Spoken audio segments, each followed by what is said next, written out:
The morning came the way it always did in the sandhills, slow and gold and patient.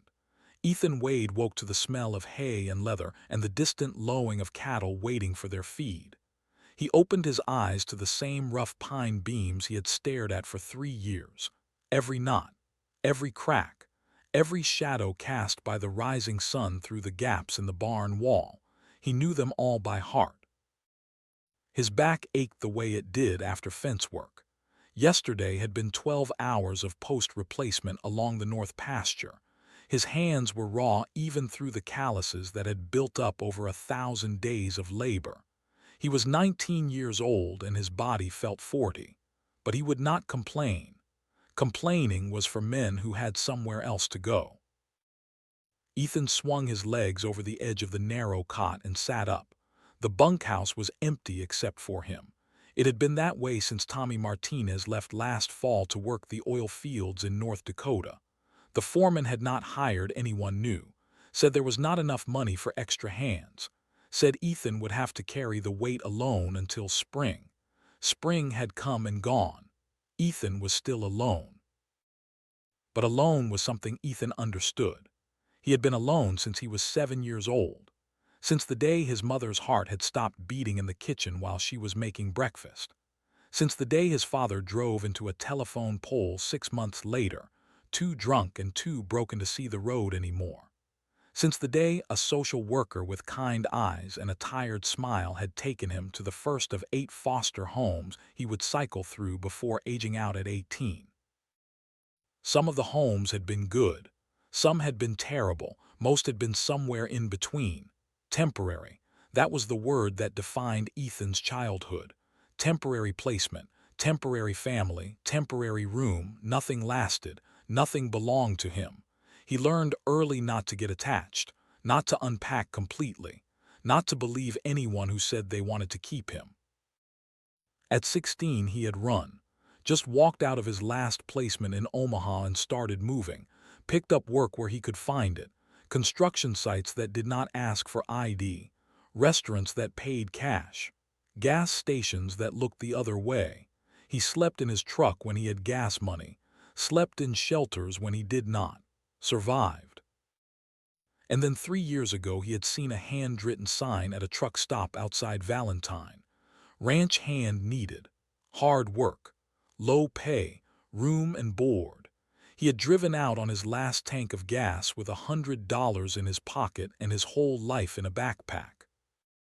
Roy Garrett was the foreman, 64 years old back then with a face like dried leather and hands that could bend iron. He had looked Ethan over the way you look over a horse at auction, checking the teeth, checking the posture. Then he had said one thing. You work hard and you stay humble and you ask no questions about pay until you earn it. You break those rules and you leave the same day. Understood. Ethan had understood. Roy had put him in the bunkhouse and put him to work. 14-hour days, 7 days a week, no holidays, no time off, just work. And Ethan had done it without complaint because work was better than the alternative. Work was better than another temporary home where they looked at you like you were a problem to be managed. Work was better than sleeping under bridges or wondering if you would make it to 20. Roy never asked about his past, never asked why a kid that young was alone, and Ethan never volunteered the information. That was the deal, work and silence and survival. But sometimes Roy would say things, small things about the ranch, about the cattle, about the man who owned all of it. Mr. Garrett is getting old, does not come down from the house much anymore, wants the place kept up proper, wants the work done right. Ethan had only seen the main house from a distance, a 2-story white farmhouse with a wraparound porch sitting on a hill about a quarter-mile from the barn. Lights came on in the evenings. Smoke rose from the chimney in winter, but Ethan had never been invited up there, had never even gotten close. That was fine. He did not need to meet the owner to do the work. He finished feeding the horses and walked to the cattle pen where 100 head of Herefords were waiting. The sun was higher now, warm on his shoulders. He climbed the fence and started checking the water troughs. One of them was running low. The float valve was stuck again. He made a mental note to fix it after breakfast.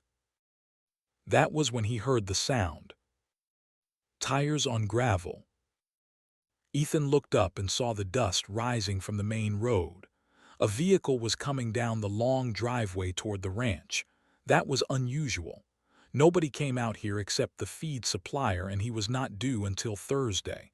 Ethan watched as the dust cloud grew closer. Not a truck, a car, black and sleek and out of place against the browns and golds of the landscape. The car pulled into the yard between the barn and the bunkhouse. It stopped and the engine cut off. The dust settled. 3 people got out. A woman in a dark suit, mid-50s, glasses, carrying a leather briefcase. 2 men in jeans and button-down shirts. One of them had a camera, the other had a clipboard. Ethan climbed down from the fence and wiped his hands on his jeans. His heart was beating faster than it should. Visitors meant change. Change meant trouble. He had learned that in 8 different foster homes. The woman saw him and started walking over. Her shoes were not made for ranch dirt. She picked her way carefully around the ruts and the puddles left from yesterday's rain. "Excuse me, are you Ethan Wade?" He stopped. Nobody here called him by his full name. Roy just called him Kid. The feed supplier called him Son. How did this woman know his name? "Yeah, that is me." The woman stopped a few feet away. Her expression was neutral, but her eyes were careful. The kind of careful that people use when they are about to deliver bad news. "My name is Linda Peterson. I am an attorney with Morrison and Associates out of Valentine. I am here regarding the estate of Gerald Garrett." Ethan felt something cold move through his chest. Estate. That was a word for dead people. "Is Mr. Garrett okay?" The woman's face softened just slightly. "I am very sorry. Mr. Garrett passed away 2 weeks ago." The world tilted, just a little, just enough to make Ethan feel like the ground was not quite level anymore. He had never met Gerald Garrett, had never even seen him up close. But the man had been a kind of gravity, a presence that held this place together. And now he was gone. "I did not know. Nobody told me." The woman glanced toward the barn, then back at Ethan. "Where is Roy Garrett?" As if summoned by his name, Roy appeared from around the corner of the barn. He was carrying a length of chain and his face was already hard. He had seen the car, had probably been watching from inside. "What is this about?" Linda Peterson turned to face him. "Mr. Garrett, I am Linda Peterson. We spoke on the phone last week." Roy stopped walking. His jaw worked like he was chewing something tough. "Yeah, I remember." The attorney looked between Roy and Ethan. "Is there somewhere we can talk privately?" Roy pointed toward the barn. "Office is in there." They walked in silence. The barn office was a small room built into the corner of the structure. It had a desk and 2 chairs and a filing cabinet that had not been opened in years. The walls were covered with old feed calendars and faded photographs of cattle sales. It smelled like dust and motor oil. Linda Peterson set her briefcase on the desk and opened it. She pulled out a folder, thick, official-looking. She looked at Ethan. "Mr. Wade, I am here to inform you that you are named as the sole beneficiary in the last will and testament of Gerald William Garrett." Ethan stared at her. The words made no sense. Beneficiary, will, testament. Those were words from television, from movies, not from real life. "I think you have the wrong person." Linda Peterson pulled out a document and turned it so Ethan could see. There was a name typed at the top. Ethan James Wade. Born April 14, 2005. Social Security number followed. Every detail correct. "This is you, is it not?" Ethan nodded slowly. His throat felt tight. Then there is no mistake. Gerald Garrett left the entirety of his estate to you. That includes this ranch, all 5,000 acres, the livestock, the equipment, and all associated property rights. The room was very quiet. Ethan could hear his own breathing, could hear the tick of the old clock on the wall, could hear Roy shifting his weight in the doorway behind him. I do not understand. Why would he leave me anything? I never even met him. Linda Peterson looked at Roy, then back at Ethan. Perhaps Mr. Garrett can explain. Ethan turned. Roy was standing with his arms crossed. His face was unreadable, but there was something in his eyes that Ethan had never seen before, something that looked like shame. Tell him, Roy.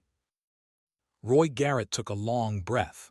When he spoke, his voice was rougher than usual. Gerald Garrett was your grandfather, kid, your mother's father, and I am his younger brother. That makes me your great uncle. We have known who you were since the day you showed up here. The floor dropped out from under Ethan. He sat down hard in the chair because his legs would not hold him anymore. His mind was racing. His grandfather, 3 years. 3 years of working this land, sleeping in the bunkhouse, eating alone, and all that time Roy had known, Gerald had known. Why did you not tell me? Roy looked away. Because Gerald asked me not to. He had his reasons. What reasons? Roy's voice went quiet, shame mostly and fear. Linda Peterson cleared her throat. If I may. Mr. Garrett left a letter for you. He wanted you to have it when the time came. She pulled an envelope from the folder. It was thick, cream-colored. Ethan's name was written on the front in careful handwriting. He took it with shaking hands. I will give you some privacy.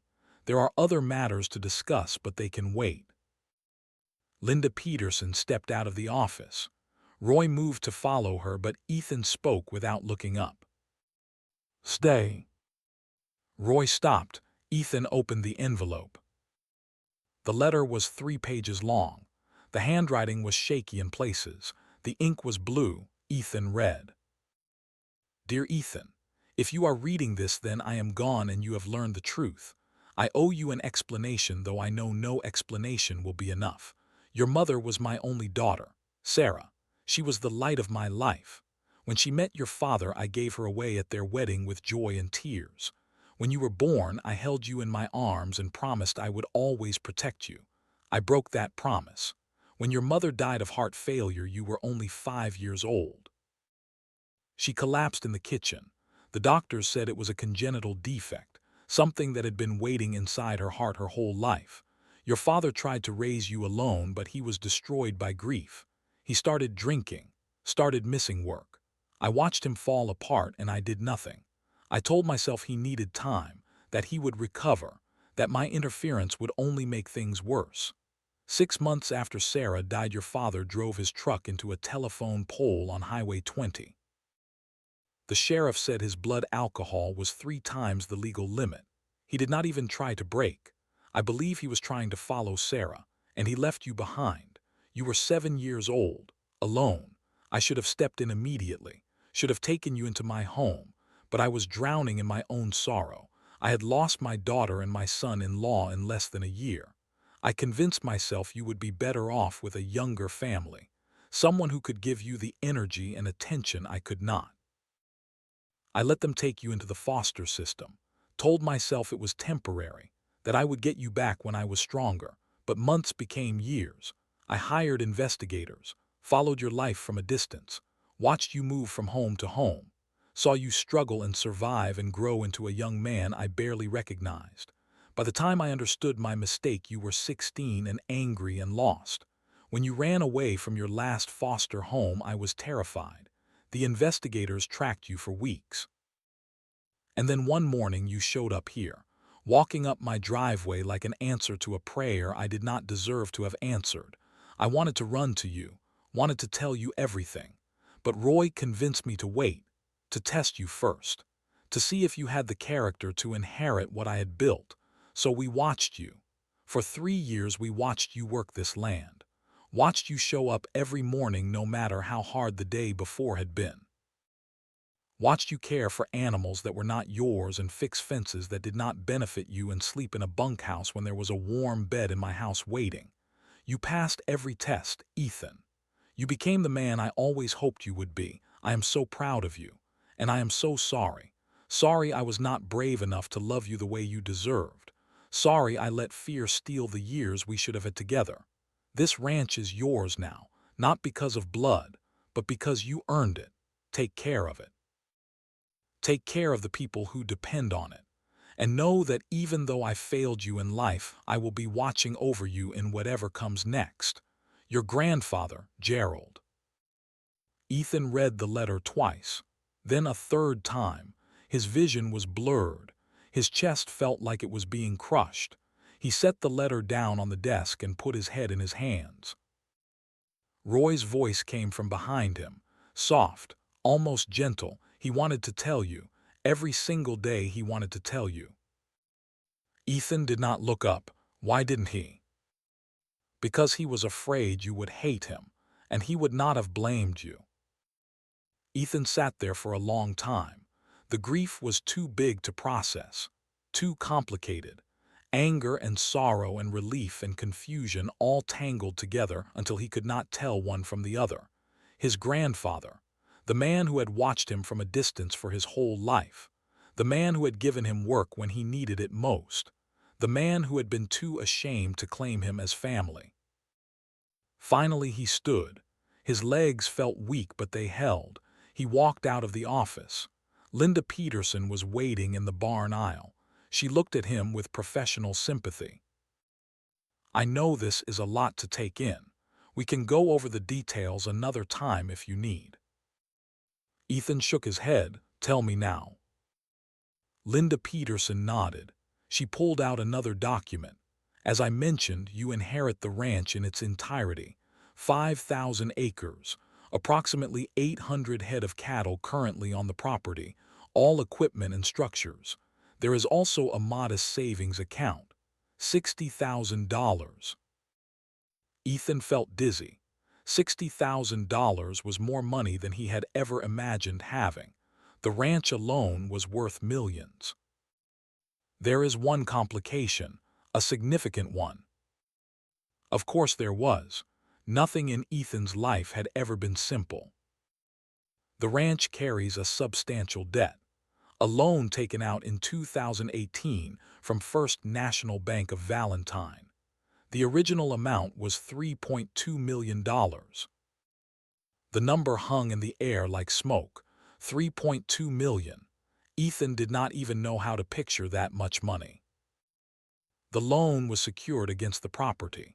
Your grandfather made regular payments for approximately 18 months. Then the payments stopped. The bank sold the debt to a private company. That company has filed a foreclosure notice. You have 90 days to pay the full outstanding balance or the ranch will be seized and sold at auction. Ethan sat down on a hay bale. His mind was reeling. 90 days, $3.2 million, foreclosure. Why would he borrow that much money? Linda Peterson consulted her notes. According to the loan application, the funds were designated for agricultural expansion and community development. However, I have not been able to locate any records of how the money was actually spent. No new buildings, no equipment purchases, no land acquisitions in the past 6 years. Roy spoke up from where he was leaning against a stall door. That does not make sense. Gerald was careful with money. He would not borrow that kind of amount without a damn good reason. Linda Peterson nodded. I agree, which is why I think there is more to this story. But whatever the reason, the debt is real and it is legally enforceable. The foreclosure notice was filed last month. The 90-day period began June 1st. That gives you until the end of August. What happens if I cannot pay? Then the property goes to auction. The proceeds go to the debt holder. You lose everything. Ethan looked at Roy. The old man's face was hard, but his eyes were troubled. 3 years. 3 years of work and sweat and broken sleep. 3 years of building a life on this land. And now it could all disappear in 90 days. Who holds the debt now? Linda Peterson flipped through her papers. A company called Summit Energy Corporation. They are based in Denver. They specialize in natural resource development. Oil, gas, mining. The pieces started to fall into place. Energy company, Nebraska, land. This was not about the ranch, it was about what was under it. They want to drill. Linda Peterson's expression confirmed it. That would be my assumption. The Sandhills region has significant untapped natural gas deposits. If Summit Energy can acquire this property, they would have access to drilling rights across 5,000 acres. Roy pushed off from the stall door. Gerald would never have let them drill here. He spent his whole life protecting this land. Maybe that is why he stopped making payments. Ethan heard himself say it out loud even as the thought formed. Maybe he knew what they were planning. Maybe he was trying to figure out a way to stop them. Linda Peterson looked at him with something like respect. That is a reasonable theory. Unfortunately, it does not change the legal situation. The debt exists. The foreclosure is valid. Unless you can pay $3.2 million by the end of August, you will lose the ranch. Can I sell it, pay off the debt that way? You could try, but finding a buyer willing to pay enough to cover the debt plus closing costs in 90 days would be very difficult. And even if you did, Summit Energy could simply buy it themselves at auction for less than market value. So I am trapped. Linda Peterson closed her briefcase. I am sorry, Mr. Wade. I wish I had better news. If you would like, I can recommend some attorneys who specialize in bankruptcy and foreclosure defense. Ethan stood. His body felt heavy, like gravity had doubled in the last hour. No, thank you. I need time to think. Of course, here is my card. Call me if you need anything. She handed him a business card and walked toward her car. The two men with her followed. Ethan watched them drive away. The dust settled. The world was quiet again. Roy came and stood beside him. They both stared out at the land, the rolling hills, the grass moving in the wind like waves on a golden ocean. I am sorry, kid. Sorry I did not tell you. Sorry Gerald did not tell you. Sorry for all of it. Ethan's voice came out flat. Why did he do it? Why borrow that money? I do not know. He did not tell me about the loan, did not tell me about any of it, just kept making the payments until he could not anymore. When did he get sick? December 2019, pancreatic cancer. He fought it for 2 years. It went into remission last spring. Then it came back hard this April. He was gone by May. The timeline matched. Loan in 2018, payments until late 2019, then the cancer, then the payments stopped. He was dying and he let them take the ranch rather than tell me the truth. Roy's voice was rough. He thought he was protecting you, thought if he could beat the cancer he would figure out a way to fix it, but the cancer won. Ethan turned and walked toward the bunkhouse. He needed to be alone, needed to think, but before he reached the door, Roy called out. Ethan. He stopped, did not turn around. Your grandfather loved you. He was just too broken to show it right. Ethan went inside and closed the door. He sat on the edge of his cot and stared at the wall. Everything he thought he knew about his life had just been rewritten. He was not alone. He had family, a grandfather who had watched him from the shadows, an uncle who had tested him for 3 years, and now he had an inheritance that was worth millions and worth nothing at the same time. $3.2 million, 90 days. He had $60,000 in savings from the estate. He had 3 years of unpaid labor. He had 5,000 acres of land that would be taken from him before he even had a chance to truly own it. The anger started to build, hot and bitter. His grandfather could have told him, could have brought him into the house, could have explained everything and asked for help, but instead he had kept secrets, had run tests, had let shame and fear rule his choices. And now Ethan was paying the price. He stood and paced the small room. His mind was racing. There had to be a way. There had to be something he could do. Sell the cattle, sell the equipment, take out another loan, something. But even as he thought it, he knew it was not enough. Not even close. The cattle were worth maybe 400,000. The equipment another 100,000. No bank would loan him millions with no credit history and no income. He was 19 years old with a high school equivalency and 3 years of ranch work. He was nobody. A knock on the door interrupted his spiral. Roy's voice came through the wood. "You should come see this." Ethan opened the door. Roy was standing there holding a wooden box, small, worn, the kind of thing you keep letters in. "What is it?" "Something Gerald wanted you to have. I was supposed to give it to you after you read his letter. Forgot about it with everything else going on." He handed Ethan the box. It was heavier than it looked. Ethan carried it inside and set it on the small table by the window.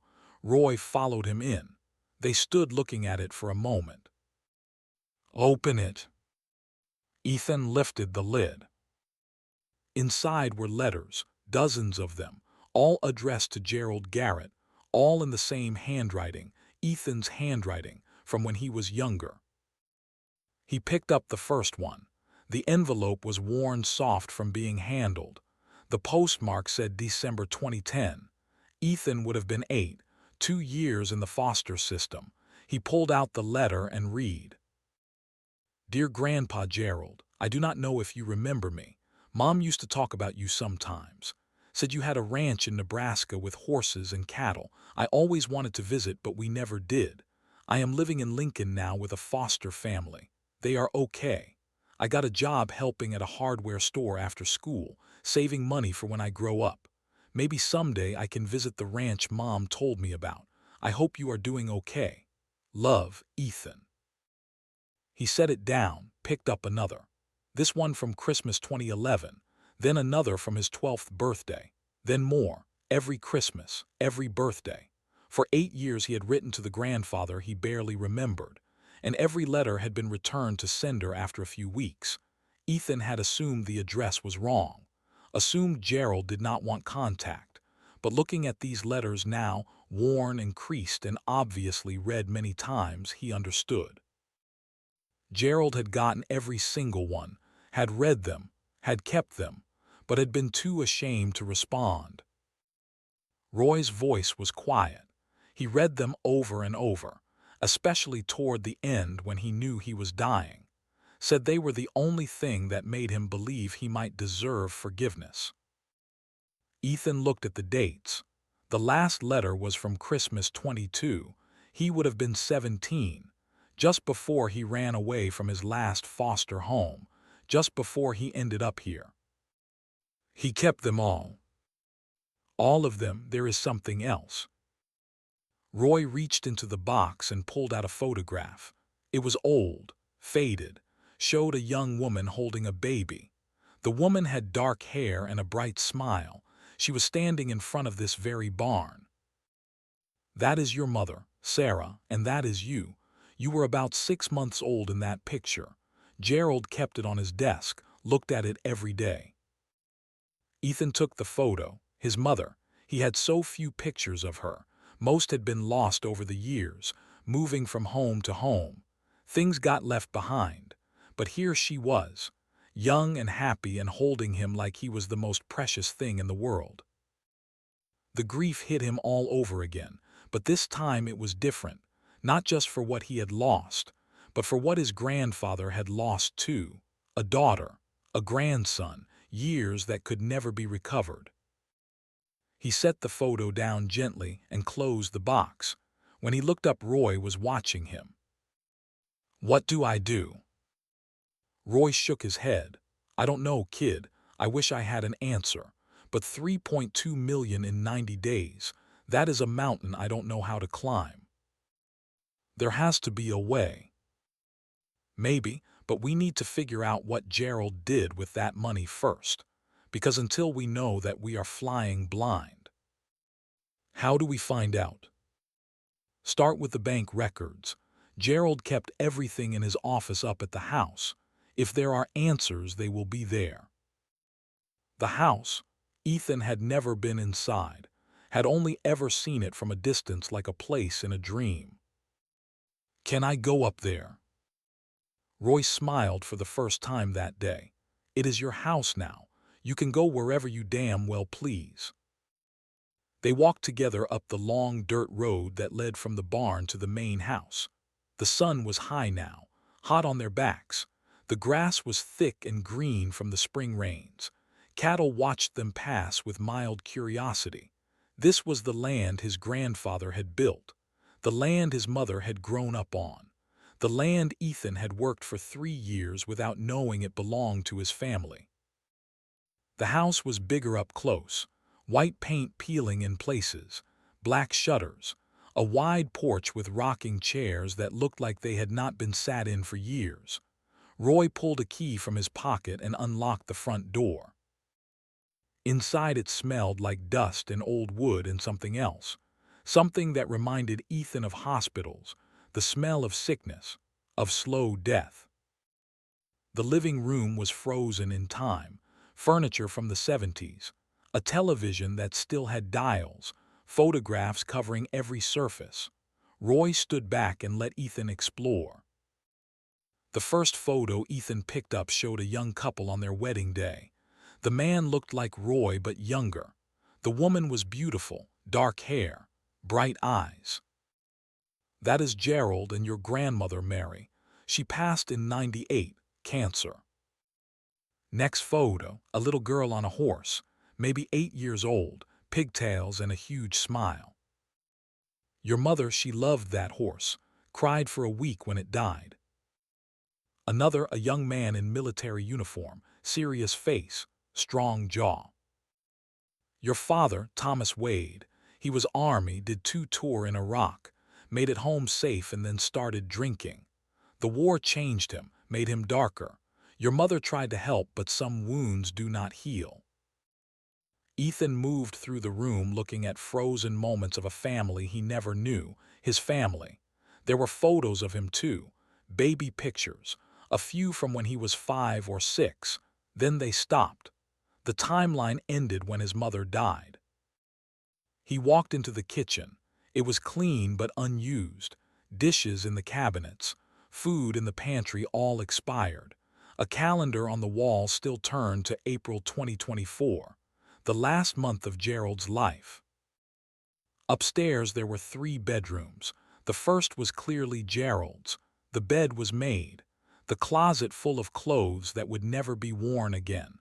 On the nightstand was the photo Roy had shown him, Sarah and baby Ethan. The second bedroom was smaller, a young girl's room, pink walls, stuffed animals on shelves. This had been his mother's room. Ethan stood in the doorway and tried to imagine her here, doing homework, reading books, dreaming about the future, a future that had been cut short at 32. The third bedroom was an office, and this was what they had come for. The room was lined with filing cabinets and bookshelves. A large desk sat in front of the window overlooking the ranch. Papers were stacked neatly. A computer from 10 years ago sat dark and silent.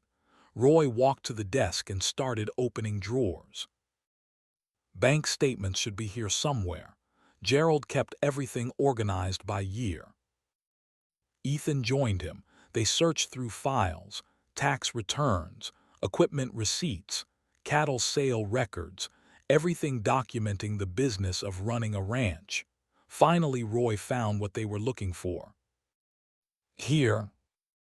He pulled out a thick folder labeled First National Bank 2018 to 2020. They spread the statements across the desk. Ethan did not know much about finance, but he could read numbers. The loan had been taken out June 15, 2018, $3.2 million at 8% interest, monthly payment of $45,000. Gerald had made the first payment on time, and the second, and the third, all the way through November 2019, 18 payments, then nothing. Roy pointed at the December statement. Look, no payment, and then the loan was sold. Ethan saw it. A note at the bottom of the January 2020 statement.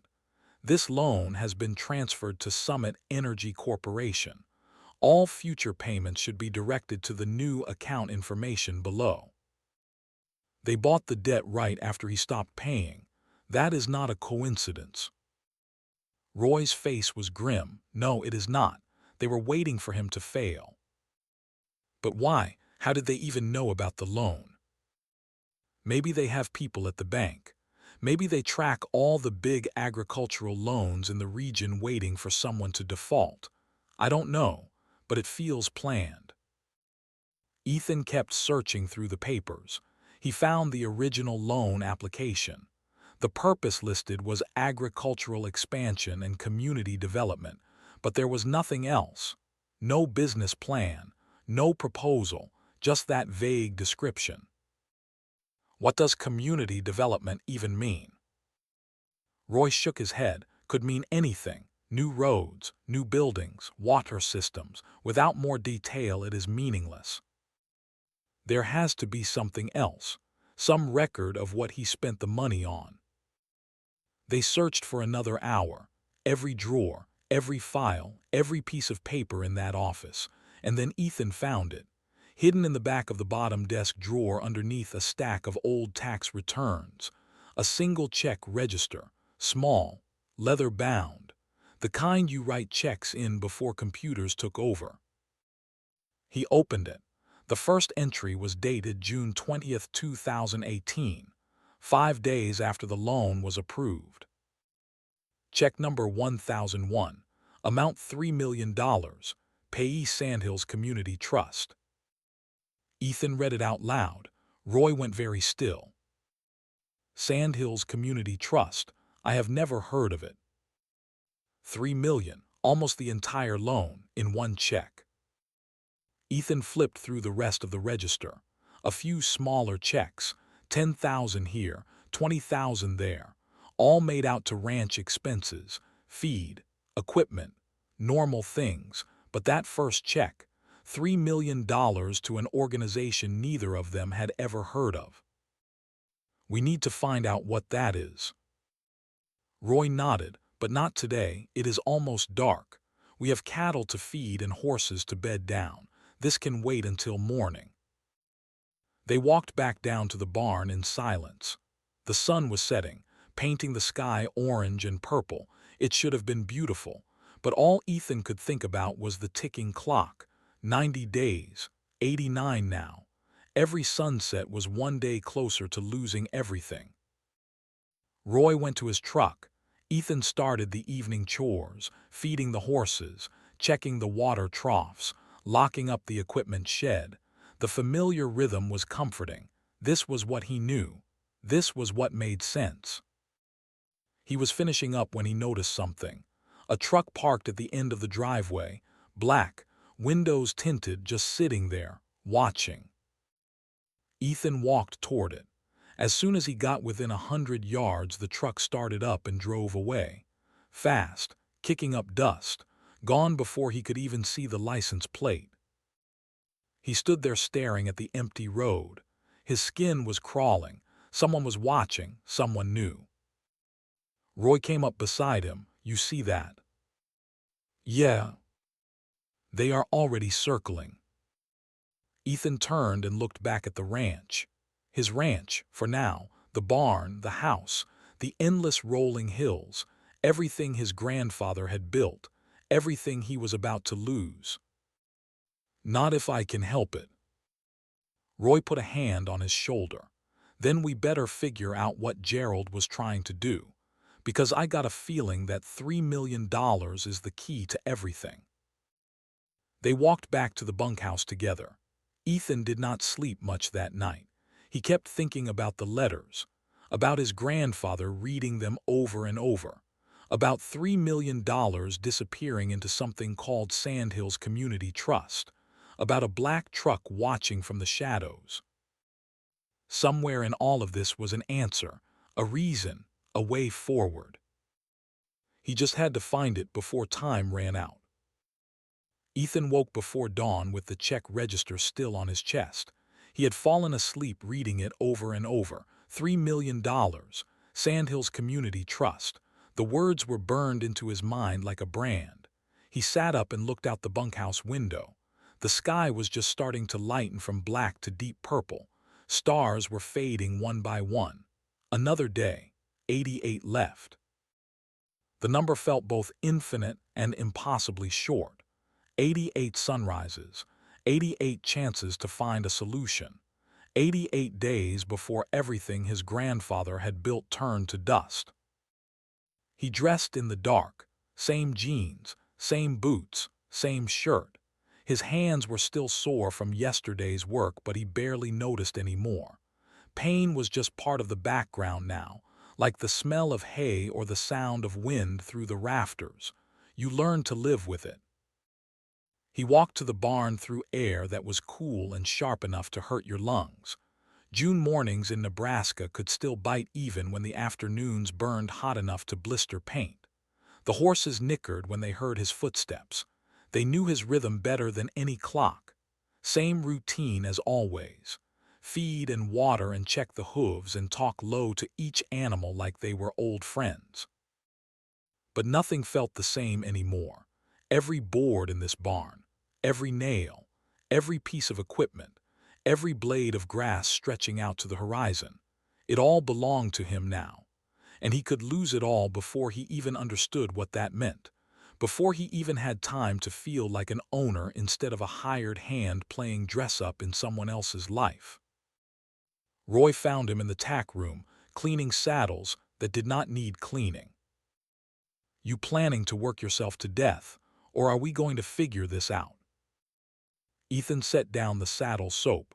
"We need to go to Valentine, find out what Sandhills Community Trust is." Roy nodded. "I will drive. You look like you have not slept in a week."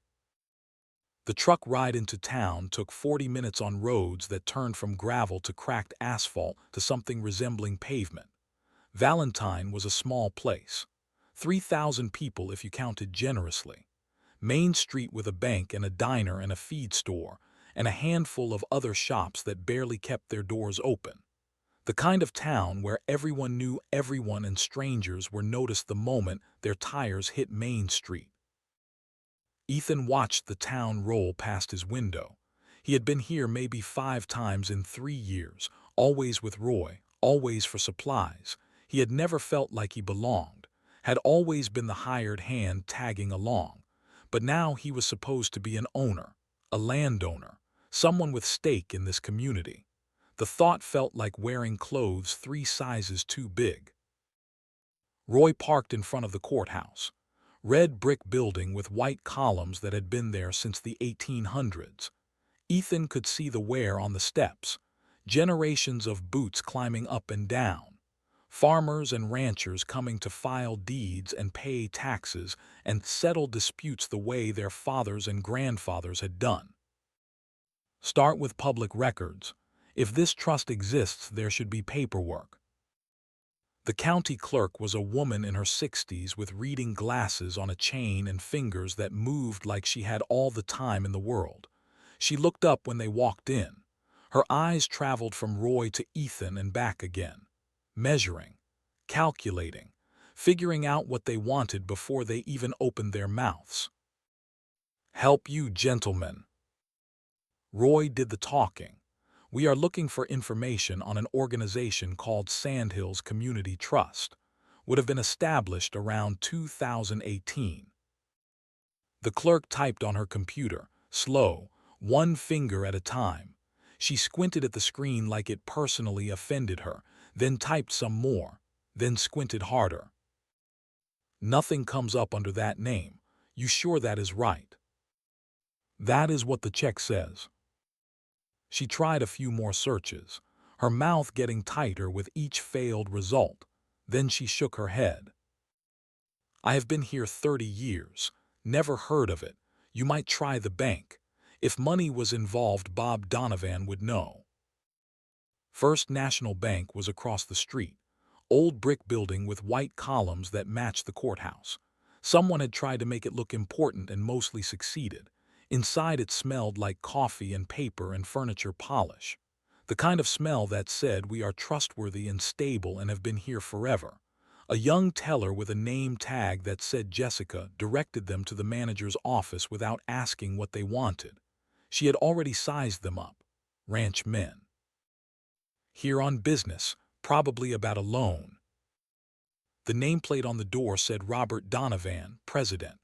Roy knocked and a voice called them in. Robert Donovan was mid-50s with gray hair that was too perfect and a suit that was too nice for a town this size.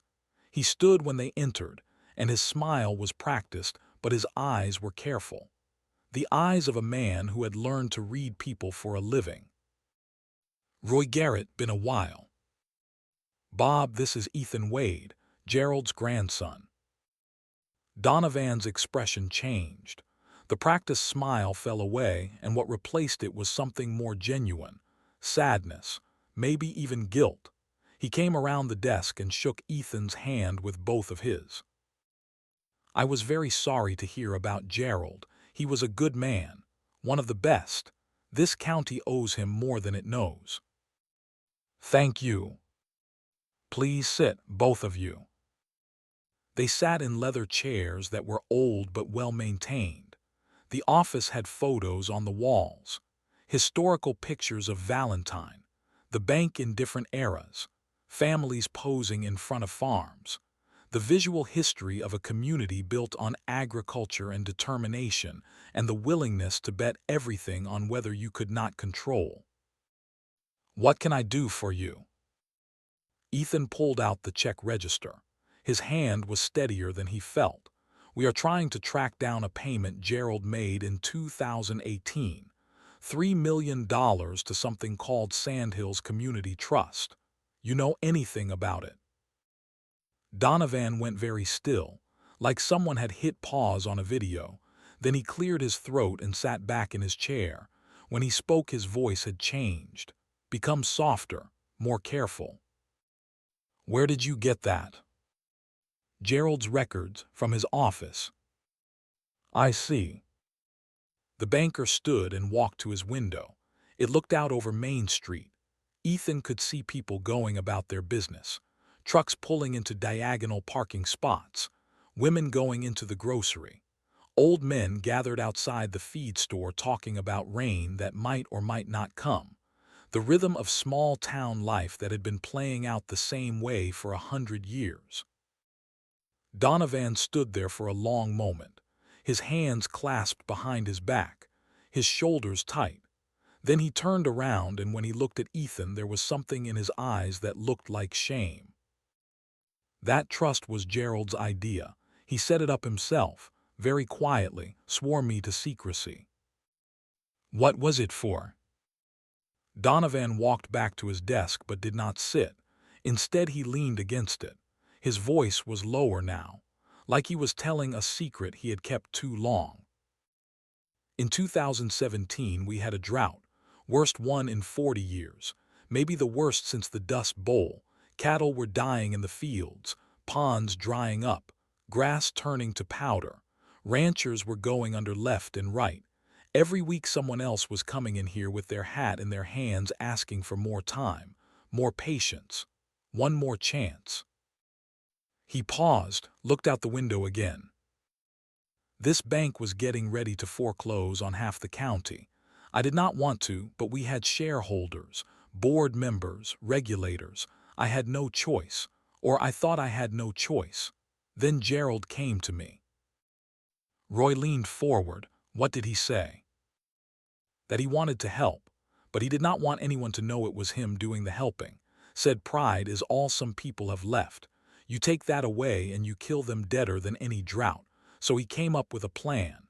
He would borrow money against his own ranch, put it into a trust. Then the trust would make loans and grants to families who were struggling.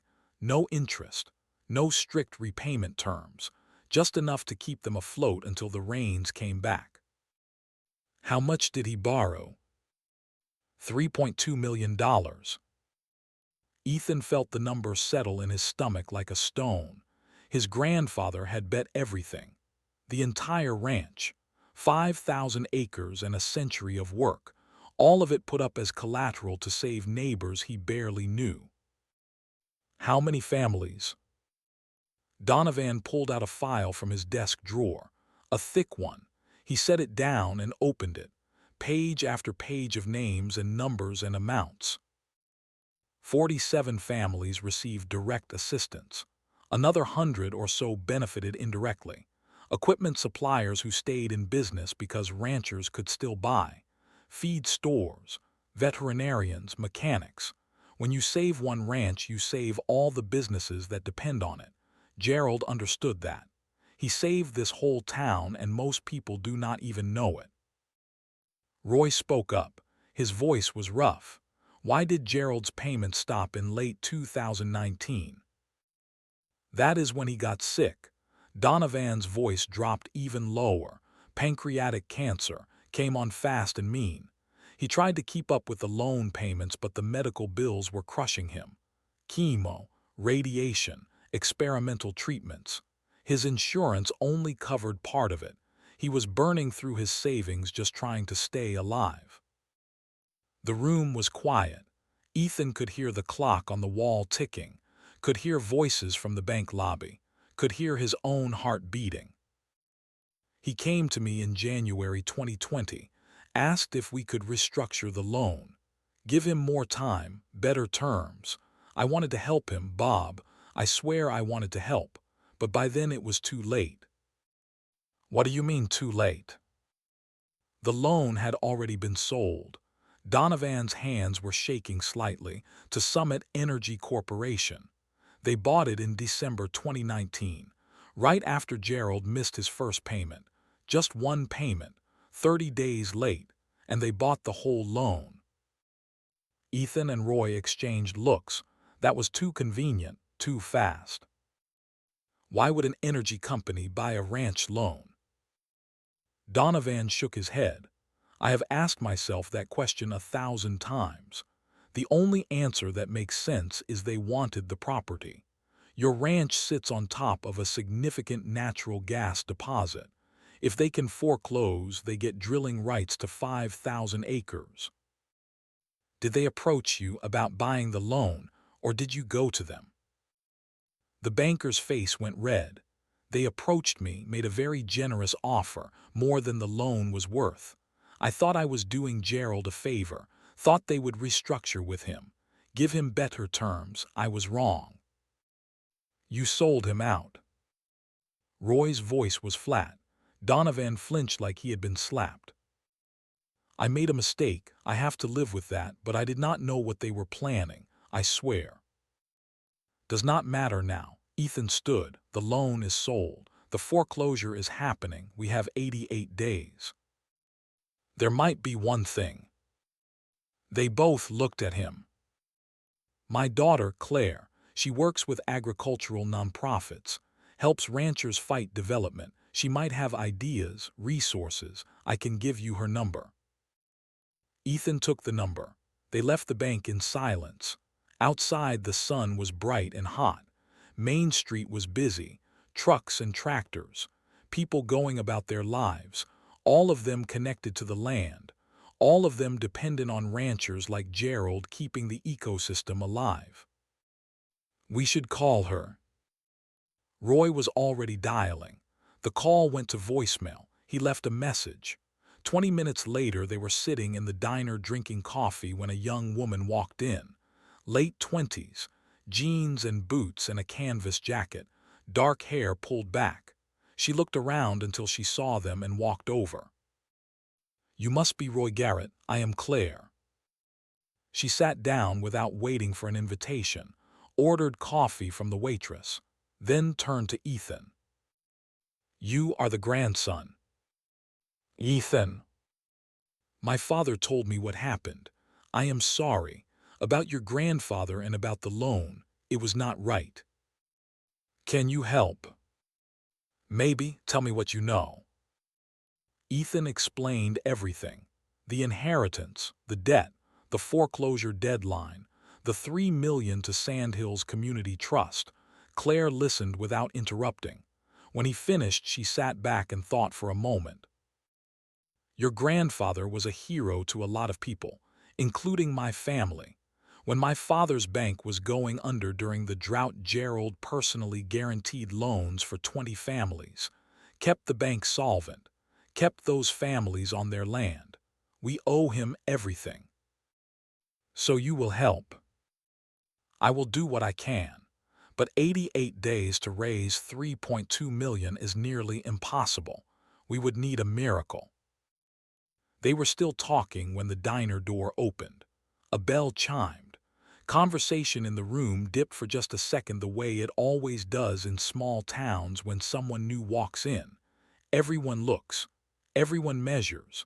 Everyone decides in half a second if this person belongs or does not. The man who walked in did not belong. He was mid-30s, expensive clothes that screamed city money, dark jeans that probably cost more than most people in this room made in a week, fitted shirt, leather jacket that looked soft as butter. His boots were Tony Llamas, clean, barely worn, the kind you buy to look like a rancher without ever actually working a day on a ranch. He looked around the diner slowly, his eyes traveling from face to face, searching. When his gaze landed on Ethan, it stopped. His expression shifted. Something flickered there. Recognition maybe, or satisfaction, like finding something you have been looking for a long time.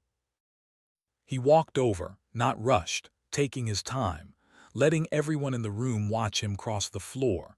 When he reached their table, he stood at the end of it. His posture was carefully neutral, not hostile, not friendly, just controlled. "You are Ethan Wade." It was not a question. It was a statement of fact delivered with absolute certainty. Ethan set down his coffee cup slowly, looked the man up and down, took in every detail, the expensive watch, the manicured hands, the way he stood like someone who had never doubted his right to be anywhere. "Who was asking?" "Marcus Wade, your brother." The diner went completely silent. Every conversation stopped. Every fork stopped moving. Every head turned. In a town this size where everyone knew everyone's business, a statement like that was seismic. Ethan could feel the weight of all those eyes, all that sudden attention. Roy's hand tightened around his coffee mug. His knuckles went white. Claire sat very still, but her eyes were sharp, taking everything in, measuring this new variable. Ethan studied the man claiming to be his brother, looked for resemblance, found it in the jawline, the shape of the eyes, the way he held his shoulders, small things, genetic echoes, but the rest was all different. Where Ethan was lean from years of physical labor, Marcus was fit from gyms and personal trainers. Where Ethan's hands were calloused and scarred, Marcus's hands looked like they had never touched anything rougher than a briefcase. "I do not have a brother." "You do now." Marcus's voice was even, controlled. "Can we talk, somewhere private?" Ethan looked at Claire. She was already standing, pulling keys from her pocket. "You can use the back room at my office, 5 minutes from here." They drove separately. Ethan rode with Roy. Neither of them spoke. The silence was thick with unasked questions. Marcus followed in a rental car, something German and expensive and completely out of place on these streets. Claire's office was a small building on a side street 3 blocks off Main. The sign out front said Community Agriculture Alliance in fading letters. Inside was cramped and cluttered with maps and papers and filing cabinets that looked like they had not been organized in years. The walls were covered with photos of farms and families and community events. The visual history of trying to save a way of life that was slowly dying. Claire pointed to a conference room barely big enough for a table and 6 chairs. "You can talk in there. I will be in my office if you need anything." Roy started to follow Ethan in, but Marcus stopped him, put a hand on the doorframe, polite but firm. "Just us, please." Roy looked at Ethan, his eyes asking the question. Ethan nodded. The old man stepped back but did not go far. Ethan could feel his presence just on the other side of that thin wall, close enough to hear if things went wrong. Marcus closed the door and they sat across from each other at a cheap folding table that wobbled when you leaned on it. Up close, Ethan could see more details. The expensive haircut, the wedding ring that was no longer there based on the faint tan line, the way Marcus's eyes moved. Quick, calculating. The eyes of someone who had learned young that the world was not fair and you had to look out for yourself first. "I know this is a shock," Marcus spoke first. His voice was steady but there was tension underneath. "But I have proof, if you will look at it." He pulled out a folder from a leather messenger bag. Expensive, probably Italian. He opened it and slid documents across the table. Birth certificate, Marcus James Wade, born July 14, 1990. Father Gerald William Garrett, mother Helen Marie Wade. The seal of the state of Colorado in raised ink at the bottom. Official, legal, undeniable. Then a photograph, old, faded, showed a young Gerald Garrett standing next to a woman with blonde hair and a nervous smile. She was holding a baby, maybe 6 months old. Gerald looked uncomfortable, like someone had forced him to pose for this, like he wanted to be anywhere else. His body was angled slightly away, not quite facing the camera, not quite facing the woman and child. Then DNA results. Paternity test from a certified lab in Denver. Page after page of numbers and graphs and genetic markers. The conclusion in bold at the bottom.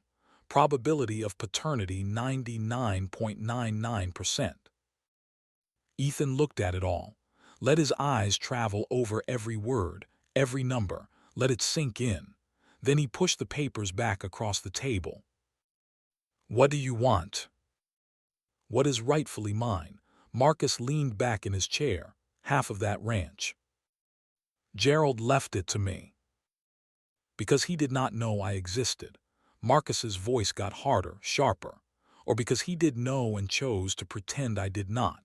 Either way, it is not legal. Nebraska inheritance law says biological children inherit equally unless explicitly disinherited. Gerald never disinherited me. He just wrote a new will after I tried to contact him. Left me out. Named you.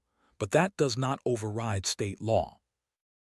You could have come sooner, when he was alive." I tried. Marcus's jaw tightened.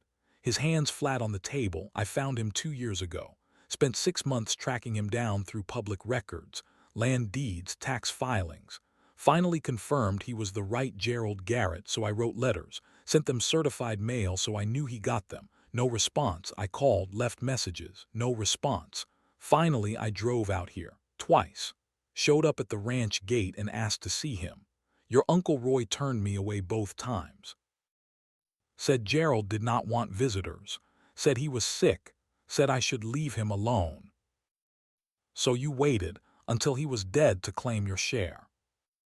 What choice did I have? Marcus stood, started pacing the small room.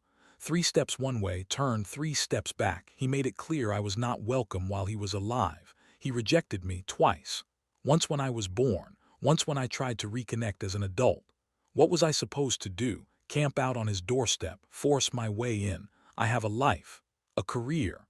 I could not spend years begging a man who did not want me to acknowledge I existed.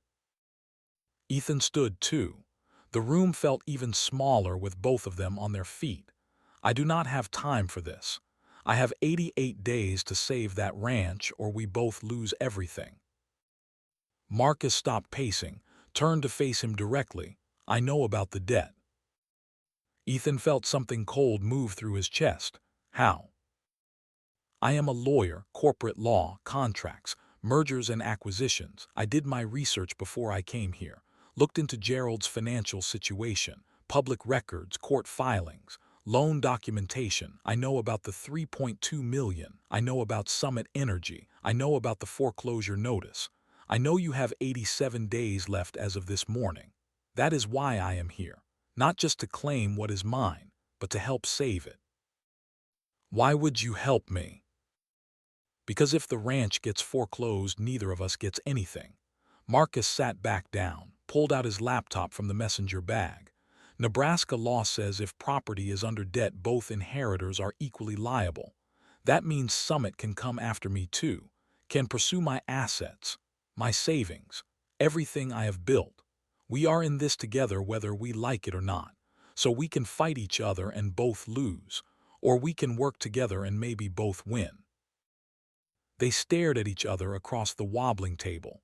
Ethan saw calculation in Marcus's eyes, saw someone who had learned early that trust was a luxury he could not afford, saw someone who measured every relationship by what it could get him, saw a version of himself in a different font. What do you propose? We work together, pool resources. You know the land, I know the law, I know corporate tactics.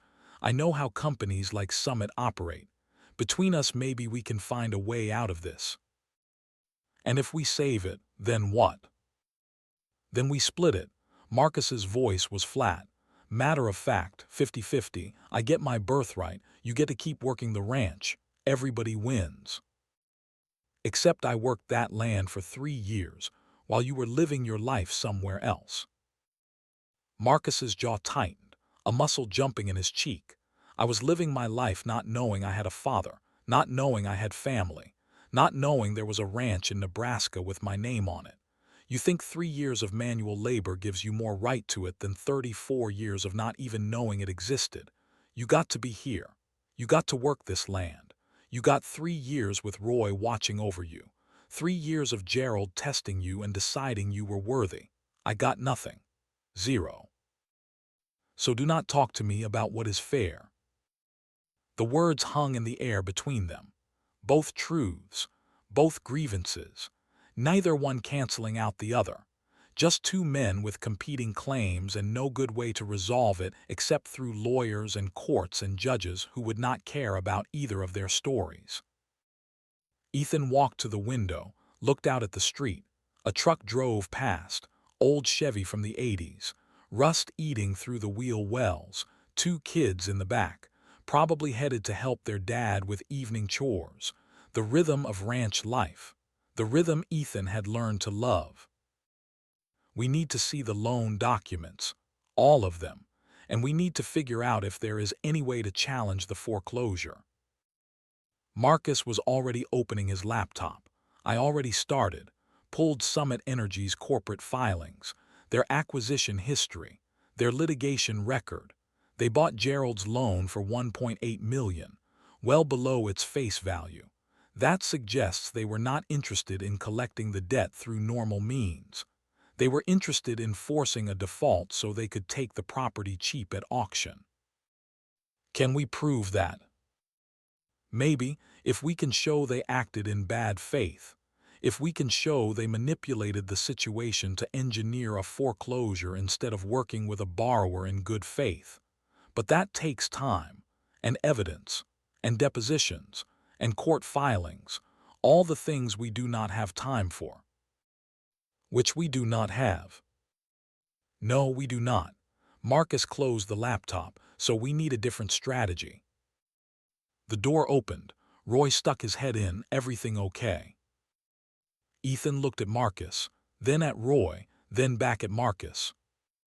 We need to see the loan documents, all of them, and we need to figure out if there is any way to challenge the foreclosure. Marcus pulled out a laptop. I already started. Summit Energy bought the loan for $1.8 million, well below its value. That suggests they were not interested in collecting the debt. They were interested in forcing a default so they could take the property cheap. Can we prove that? Maybe, if we can show they acted in bad faith, if we can show they manipulated the situation to engineer a foreclosure. But that takes time and evidence, which we do not have. Claire knocked and entered. I have been making calls.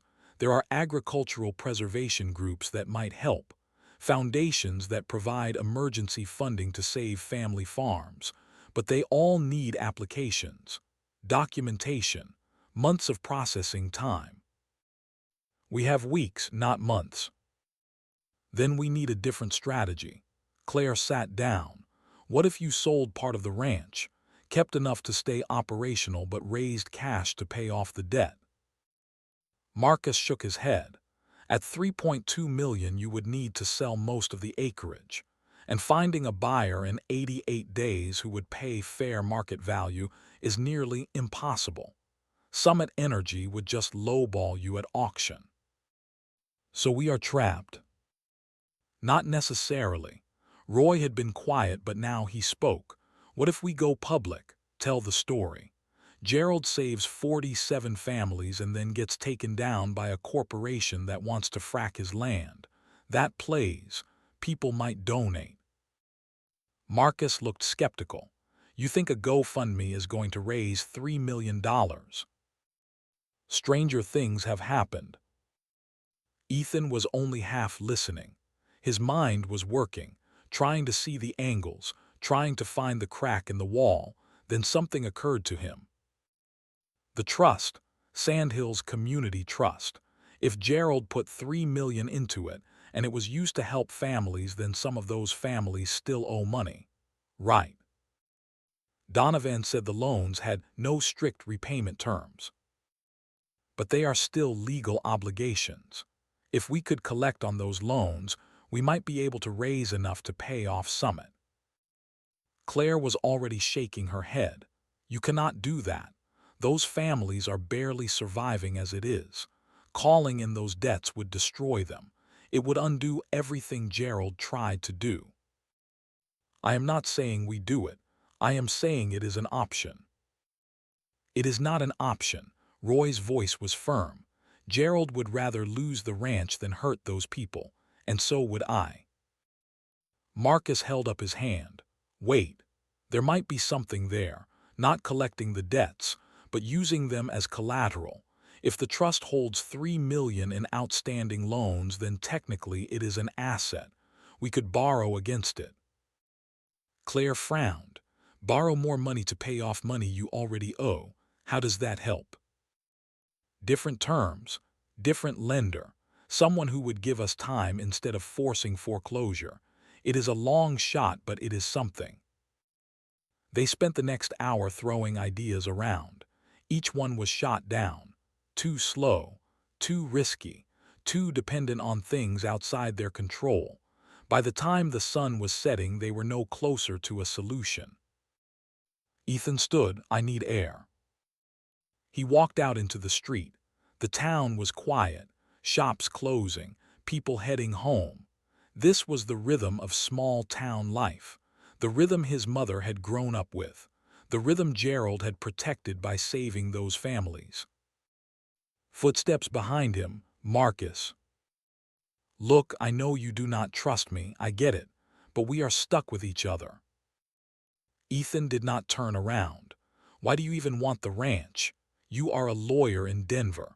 What are you going to do with 5,000 acres of grassland?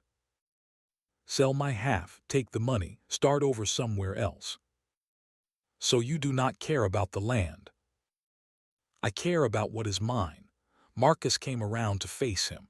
You got to grow up knowing you had a grandfather, even if you did not meet him, even if he failed you. You knew he existed. I did not even get that. My mother told me my father was a rancher who did not want me. That was all I knew. And when I finally found him, he turned me away. So yeah, I want what is mine. I earned it by surviving without him. They stood in the gathering dark. Two men who shared blood but nothing else. Two men whose futures were tangled together by an old man's choices. If we save this ranch, Ethan spoke slowly, if we somehow raise the money and pay off the debt and keep the land, I am not selling. I am staying. This is my home now. Then we split it. You run your half, I sell mine. We go our separate ways. Deal. They shook hands. It felt like making a pact with someone you knew would betray you eventually, but right now they needed each other. Roy and Claire came out of the office. It was decided they would meet again tomorrow, start working through the options systematically, see if there was any legal angle they had missed. Roy drove Ethan back to the ranch in silence. The stars were out, thick and bright like they only get in places without city lights. Back at the bunkhouse, Ethan tried to sleep, but his mind would not stop. Every time he closed his eyes, he saw numbers. 3.2 million, 88 days, 47 families. The math did not work. There was no clear path, just a maze with no exit. He was still awake at midnight when he heard it. The sound that had become familiar over the past 2 nights. Tires on gravel, slow, deliberate. The crunch of rocks under weight moving at walking speed.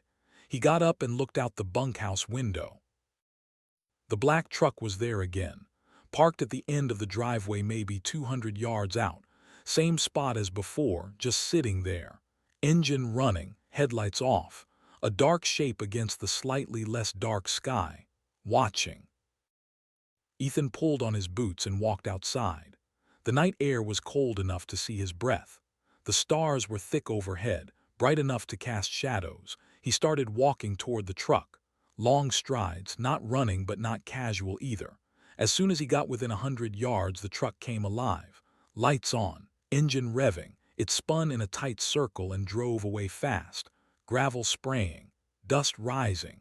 Gone before Ethan could get close enough to see anything useful. But this time he saw the license plate. Colorado Commercial. He wrote it down on his palm with a pen he kept in his pocket for marking cattle tags. He was walking back to the bunkhouse when he heard different tires, coming from the other direction. Main road. Headlights swept across the barn. A silver sedan pulled into the yard. Expensive. German, Mercedes or BMW, hard to tell in the dark. The driver got out, a man in his mid-40s. Suit that probably cost what Ethan made in 6 months when he was actually getting paid. No tie, top button undone. The casual, expensive look that rich people think makes them relatable. His shoes were leather, polished, completely wrong for ranch dirt. He looked around, taking in the barn, the bunkhouse, the main house on the hill, measuring, calculating. Then his eyes landed on Ethan and he smiled, warm, friendly. The kind of smile salesmen practice in mirrors. "Mr. Wade, I am so sorry to come by this late. I tried calling, but I could not find a phone number listed for you." Ethan stopped, kept 10 feet of distance between them. "Who are you?" "Daniel Voss. I represent Summit Energy Corporation. I believe you know who we are." The name hit Ethan like cold water.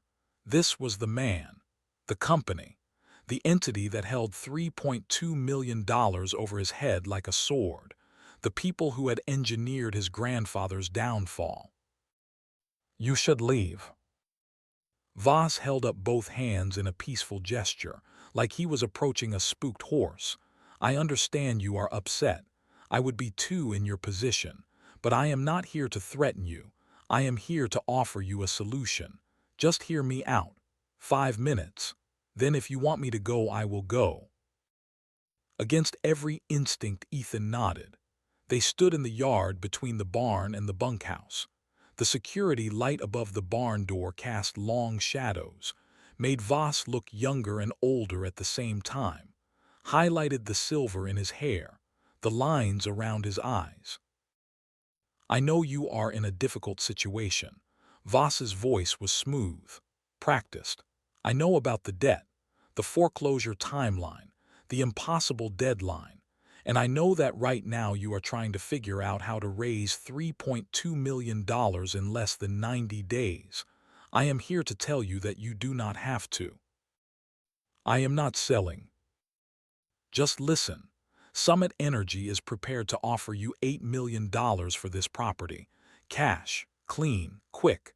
That is more than double what you owe. You pay off the debt. Walk away with $4.8 million in your pocket. No more stress. No more sleepless nights. No more wondering if you are going to lose everything. Just money in the bank and your whole life ahead of you. This ranch is not for sale. Voss tilted his head, studied Ethan like he was a puzzle with a missing piece. Mr. Wade, Ethan, may I call you Ethan? No. The smile faltered for just a second, then returned, stronger. You are 19 years old. You just found out you have a grandfather you never met, a brother you did not know existed, a debt that would crush most grown men, and you think you can save this place in 87 days. Be realistic. I am being realistic. Ethan stepped closer, closed some of the distance. My grandfather built this ranch, worked it for 60 years, protected this land from people like you. I am not going to let you turn it into a gas field. Your grandfather was a good man who made a bad financial decision. Voss's voice stayed level, but something colder moved behind his eyes. He tried to save the world and bankrupted himself doing it. That does not make you responsible for fixing his mistakes. You did not create this debt. You do not owe anyone anything. Take the $8 million. Start fresh. Go to college. Travel. See the world.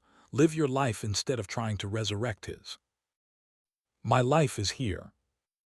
For now, but in 3 months when the foreclosure goes through, it will not be. The bank will auction this property. We will buy it. You will get nothing. And all those families your grandfather saved, they will watch this land get torn up for natural gas and know that his sacrifice was for nothing. Is that what you want his legacy to be?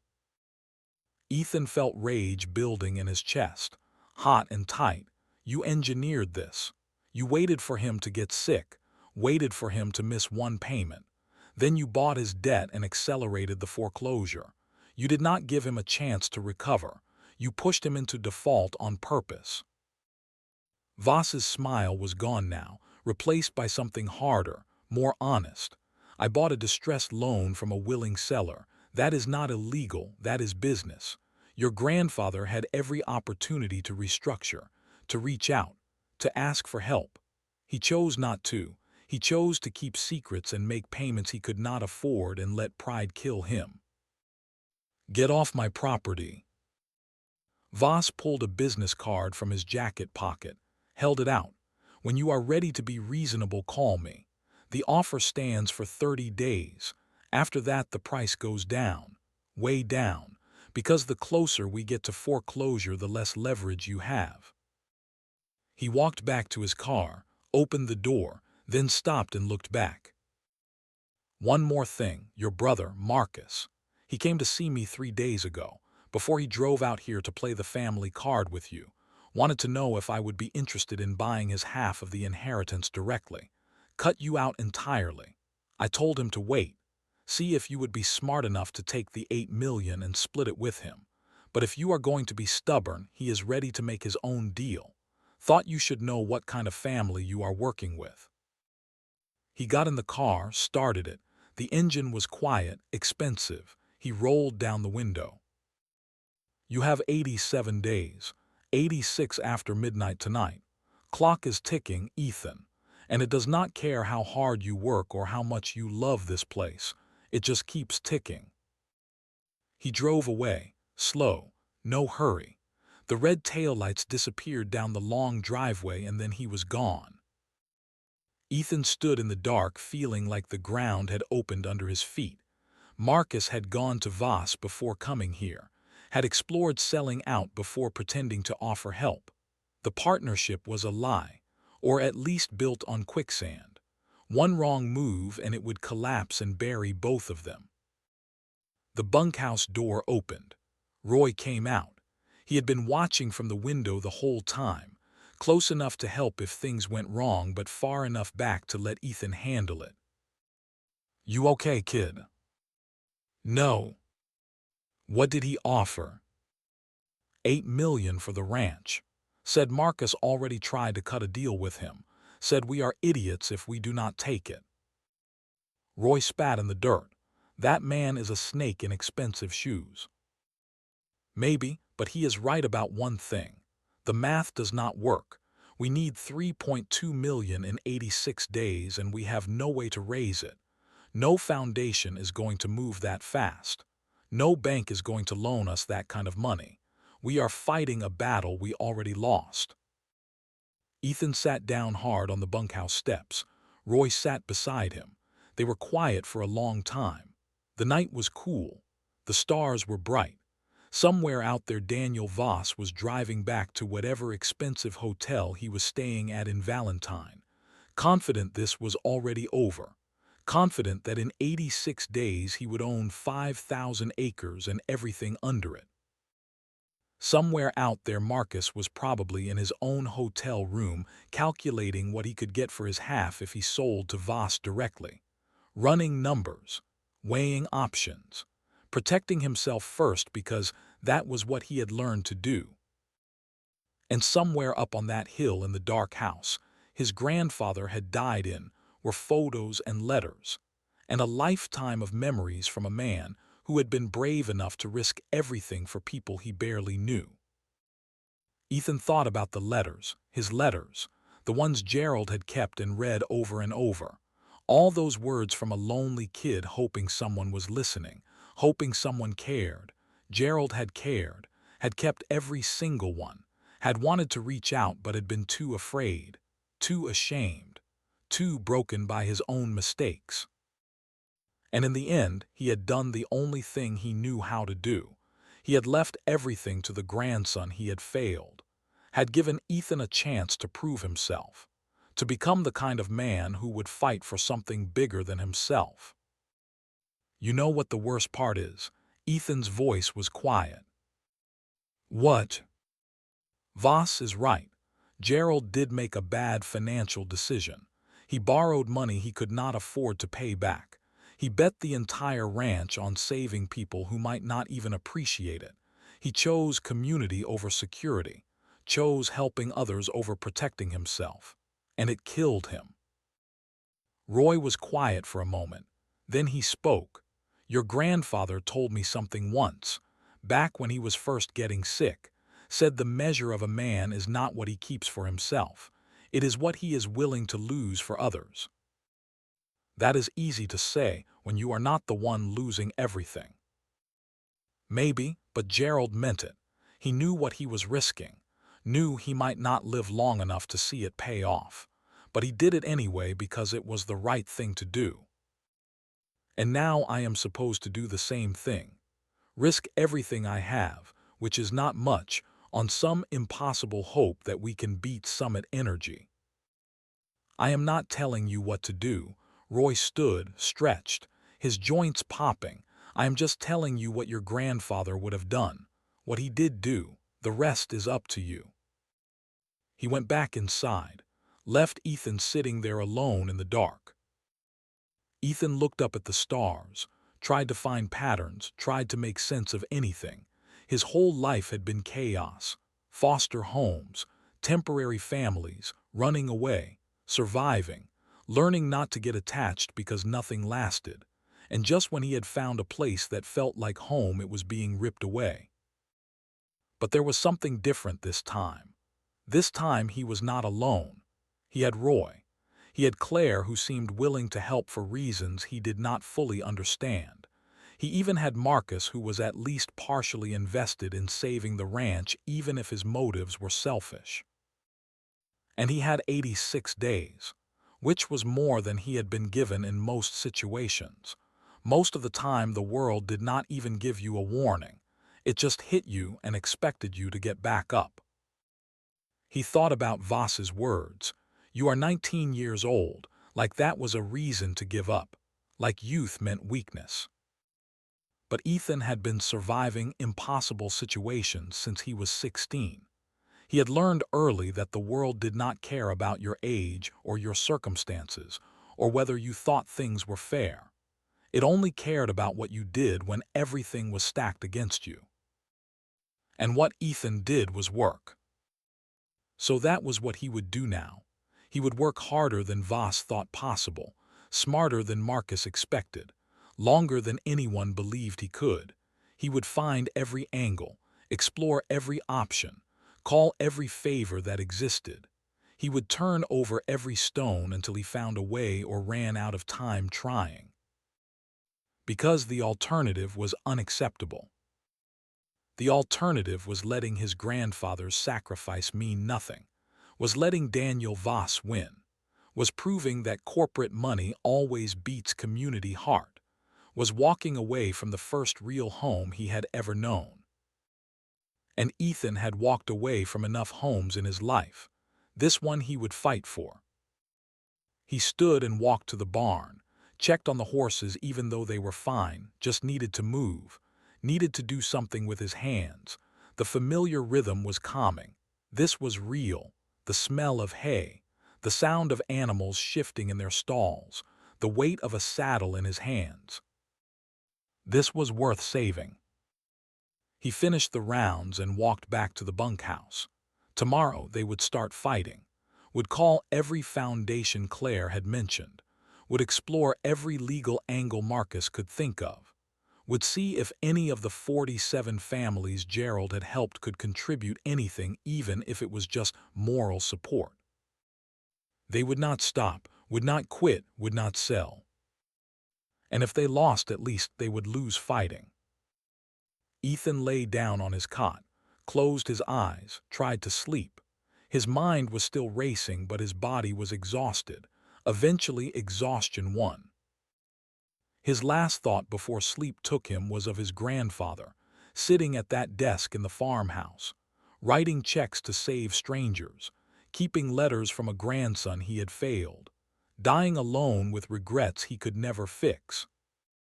Ethan would not make the same mistakes. He would not die wondering what if, would not spend his last days regretting the things he was too afraid to fight for. He would save this ranch or burn trying.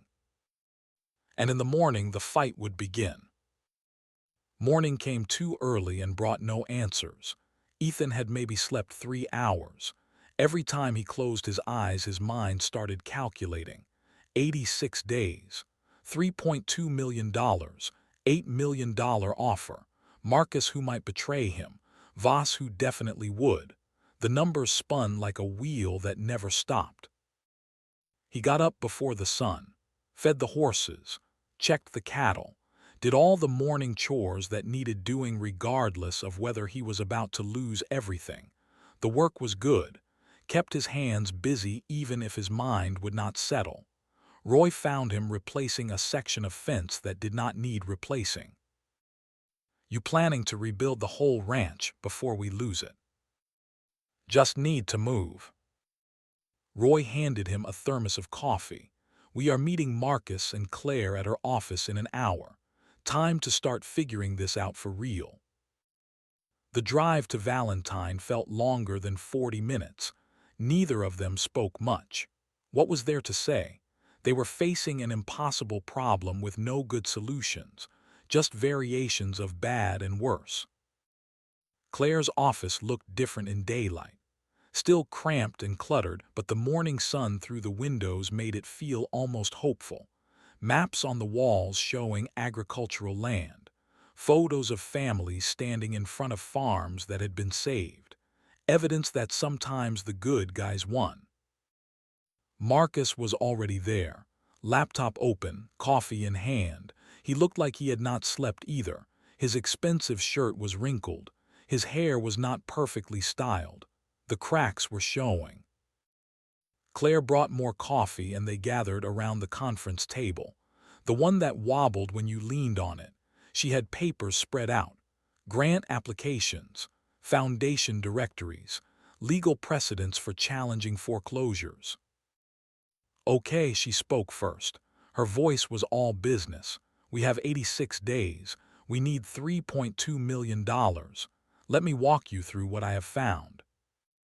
She started with foundations, agricultural preservation groups, environmental nonprofits, family farm advocacy organizations. Each one had grant programs. Each one had emergency funding options, and each one had processing times measured in months, not weeks. The fastest I found is 90 days from application to decision, and that is if everything goes perfectly. Most are 6 months to a year. So foundations are out. Ethan stated the obvious. Not necessarily. Claire pulled out another sheet. If we could get letters of intent, commitments that funding will come eventually, we might be able to use those as collateral for a bridge loan from a local bank. You think Bob Donovan is going to loan us money after he sold us out to Summit? Marcus's voice was sharp. Not Bob, but there are other banks, regional ag lenders, credit unions, someone who might see the value in saving a family ranch. And what do we put up as collateral for this bridge loan? Ethan asked. The trust. Claire looked at him directly. Sandhills Community Trust. Gerald put $3 million into it. Some of that money has been repaid. Some is still outstanding as loans to families, but it exists as an asset. If we can document it properly, we might be able to borrow against it. Marcus was already shaking his head. You cannot call in those loans. Those families are barely surviving. If you demand repayment, you destroy them. You undo everything Gerald tried to do. I am not saying we call them in. I am saying we use them as proof the trust has value, that there is underlying collateral. They talked through the mechanics, the legal structure, the timeline. It was complicated, required cooperation from people they did not know, depended on banks that had no reason to help them, and even if everything went perfectly, it might not be fast enough. 2 hours later, they were no closer to a solution, just more exhausted and more frustrated. We need to approach this differently. Marcus closed his laptop.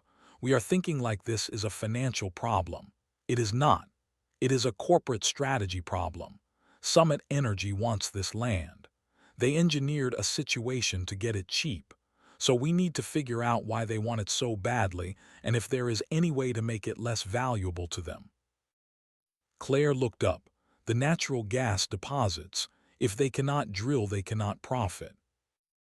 Exactly. So the question is, can we prevent them from drilling? They own the mineral rights. Roy's voice was flat. Once they own the land, they can do whatever they want with it. Do they own the mineral rights? Marcus leaned forward, because that is the kind of detail corporations get wrong. They assume. They do not verify. What if Gerald separated the surface rights from the mineral rights? Ethan felt something stir in his chest. Hope or just desperation, he was not sure. How would we find out? County records. Claire was already standing. Mineral rights transfers have to be filed. If it happened, we can find it. They drove to the courthouse. The county clerk was the same woman from yesterday. She looked up when they came in and sighed like they were interrupting something important, which they probably were not because Valentine did not have important things happening. Back again. We need to see all property transfers for Triple G Ranch going back 10 years. Specifically, anything related to mineral rights. The clerk typed slowly, squinted at the screen, typed some more. Then her expression changed, became interested. There is something here. From 2015, mineral rights transfer, Gerald Garrett as grantor, Sandhills Community Trust as grantee, transfer amount $1. Marcus grabbed Ethan's arm. He did it. Your grandfather separated them. What does that mean? Ethan's heart was pounding. It means Summit Energy cannot drill. Even if they foreclose and take the surface land, the mineral rights belong to the trust. They would need permission from the trust to access them. Permission they are never going to get. They got copies of the documents, drove back to Claire's office, spread everything out on the table. The picture was becoming clearer. Gerald had not just borrowed money to save families. He had protected the land itself from future exploitation, had put the mineral rights into a trust controlled by community members, had made it impossible for anyone to turn his ranch into a gas field. "Who controls the trust?" Ethan asked. Claire looked through the formation documents. Board of 5 trustees, elected by the beneficiaries, terms of 10 years. Current board members are listed here. She read the names. Ethan recognized 2 of them, local ranchers, people Gerald had helped during the drought. The other 3 he did not know, but Claire did. These are good people, conservation-minded. They would never approve drilling. So Summit Energy's entire strategy is based on something they cannot actually do. Marcus was smiling now, really smiling. They bought this debt thinking they could foreclose and drill, but even if they win the foreclosure, they lose the drilling rights. "We need to tell them." Ethan stood. "We need to let Voss know he wasted his money buying this loan." "No," Marcus held up his hand. "Not yet. Right now they do not know. They are operating under false assumptions. That gives us leverage." "What kind of leverage?" "The kind where we force them to negotiate. If they know they cannot drill, they might be willing to restructure the loan instead of foreclosing. Give us more time, better terms, something workable." "And if they do not?" "Then we go public. We tell everyone that Summit Energy bought a loan under false pretenses, that they are trying to foreclose on a ranch they cannot even use for their intended purpose. We make them look like fools, destroy their credibility, make it impossible for them to operate in this region." Claire was nodding. "I can help with that. I have contacts at regional papers, environmental groups, agricultural advocates. We can turn this into a PR nightmare for them." "But we need proof." Roy had been quiet, but now he spoke up. "We need to make sure these documents are solid, that there is no loophole Summit can exploit." Marcus was already on his phone. "I know a lawyer in Denver who specializes in mineral rights. Let me send him these documents. Get an expert opinion." They spent the next hour photographing papers and sending emails and making calls. Ethan felt like he was watching a machine come to life.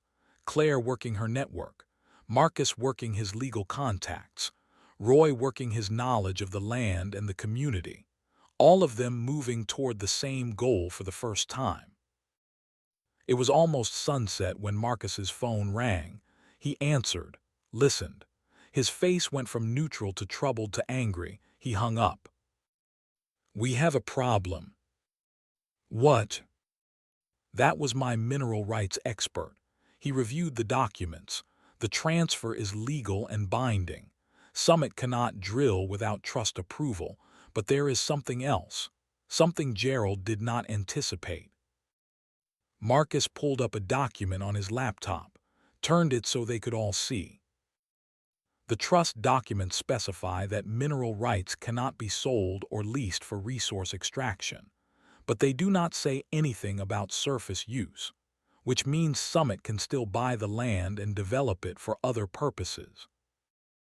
"Like what?" "Residential development. Turn 5,000 acres into subdivisions, housing developments, shopping centers. They lose the gas drilling, but they can still profit from the land." "That would destroy the ranching ecosystem." Claire's voice was quiet. "You cannot have suburbs in the middle of cattle country. It disrupts water access, grazing routes, wildlife corridors. It would kill every ranch in the area." "Exactly, and Summit knows this. Or they will as soon as they figure out they cannot drill. This is their backup plan." "How do you know?" "Because that is what I would do." Marcus closed the laptop. "You are a corporation. You buy a debt expecting one profit stream. That stream gets blocked, so you pivot to the next most profitable option. Land development, housing, commercial real estate. The margins are not as good as natural gas, but they are still substantial." We need to talk to Voss. Ethan felt sick. We need to find out if he already knows. Not me. Marcus stood. I will go. He already approached me about buying my half. I will tell him I am reconsidering. See what he says. See if he tips his hand. That is dangerous. If he figures out you are fishing for information, he will shut down. I am a lawyer. I know how to have conversations without showing my cards. Trust me. Ethan wanted to argue, wanted to say he did not trust Marcus as far as he could throw him. But the truth was they needed information, and Marcus was the best equipped to get it. Fine, but you report back everything. No side deals. No negotiations we do not all agree to.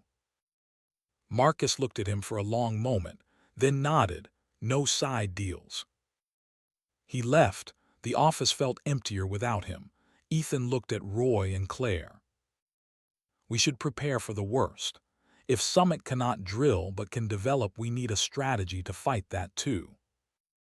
Claire pulled out more papers, zoning regulations, environmental impact requirements, historical preservation options.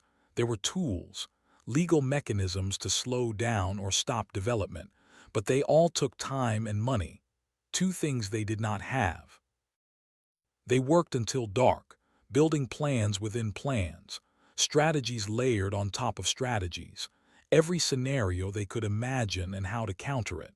When Claire finally closed her laptop and stretched, Ethan realized how tired he was. Bone tired. The kind that sleep does not fix. You should both go home, get some rest. We will start fresh tomorrow. Roy drove them back to the ranch, the headlights cutting through darkness, the road familiar even in the black. They passed other ranches, dark houses, barns silhouetted against the night sky. Each one represented a family that had fought to stay on the land, each one a story of survival. When they pulled into the yard, Ethan saw a truck parked near the barn, not the black one that had been watching. This one was older, a ranch truck, Ford F-250 from the 90s, rust eating through the wheel wells but still running, still working. The kind of truck you drove until it literally fell apart because replacing it meant spending money you did not have. Someone was sitting on the bunkhouse steps. Roy killed the engine. Who is that? They got out slowly, cautious. The figure stood. The security light showed a woman, maybe mid-50s, but the kind of 50 that came from hard work, not soft living. Worn jeans with patches on the knees, denim jacket that had seen better decades, gray hair pulled back in a practical braid, work boots caked with dried mud. She walked toward them with the slow, confident gait of someone who had spent a lifetime working outside, someone who knew exactly how much energy to spend and how much to save. Ethan Wade. That is me. The woman stopped a few feet away, looked him up and down. Her eyes were measuring but not unkind, taking in his age, his build, the way he carried himself. She was reading him the way you read livestock at auction, checking for soundness, for character, for whether he would hold up under pressure. Then she extended her hand. Maria Garcia, your grandfather helped my family during the drought, heard you might be in trouble, came to see if that was true. Ethan shook her hand. Her grip was strong, calloused, the handshake of someone who was not asking for permission or offering sympathy, just stating facts and waiting to see what he would do with them. They went inside the bunkhouse. Roy made coffee on the hot plate that barely worked. Maria sat at the small table that could only fit two people comfortably. Ethan sat across from her. Roy leaned against the wall.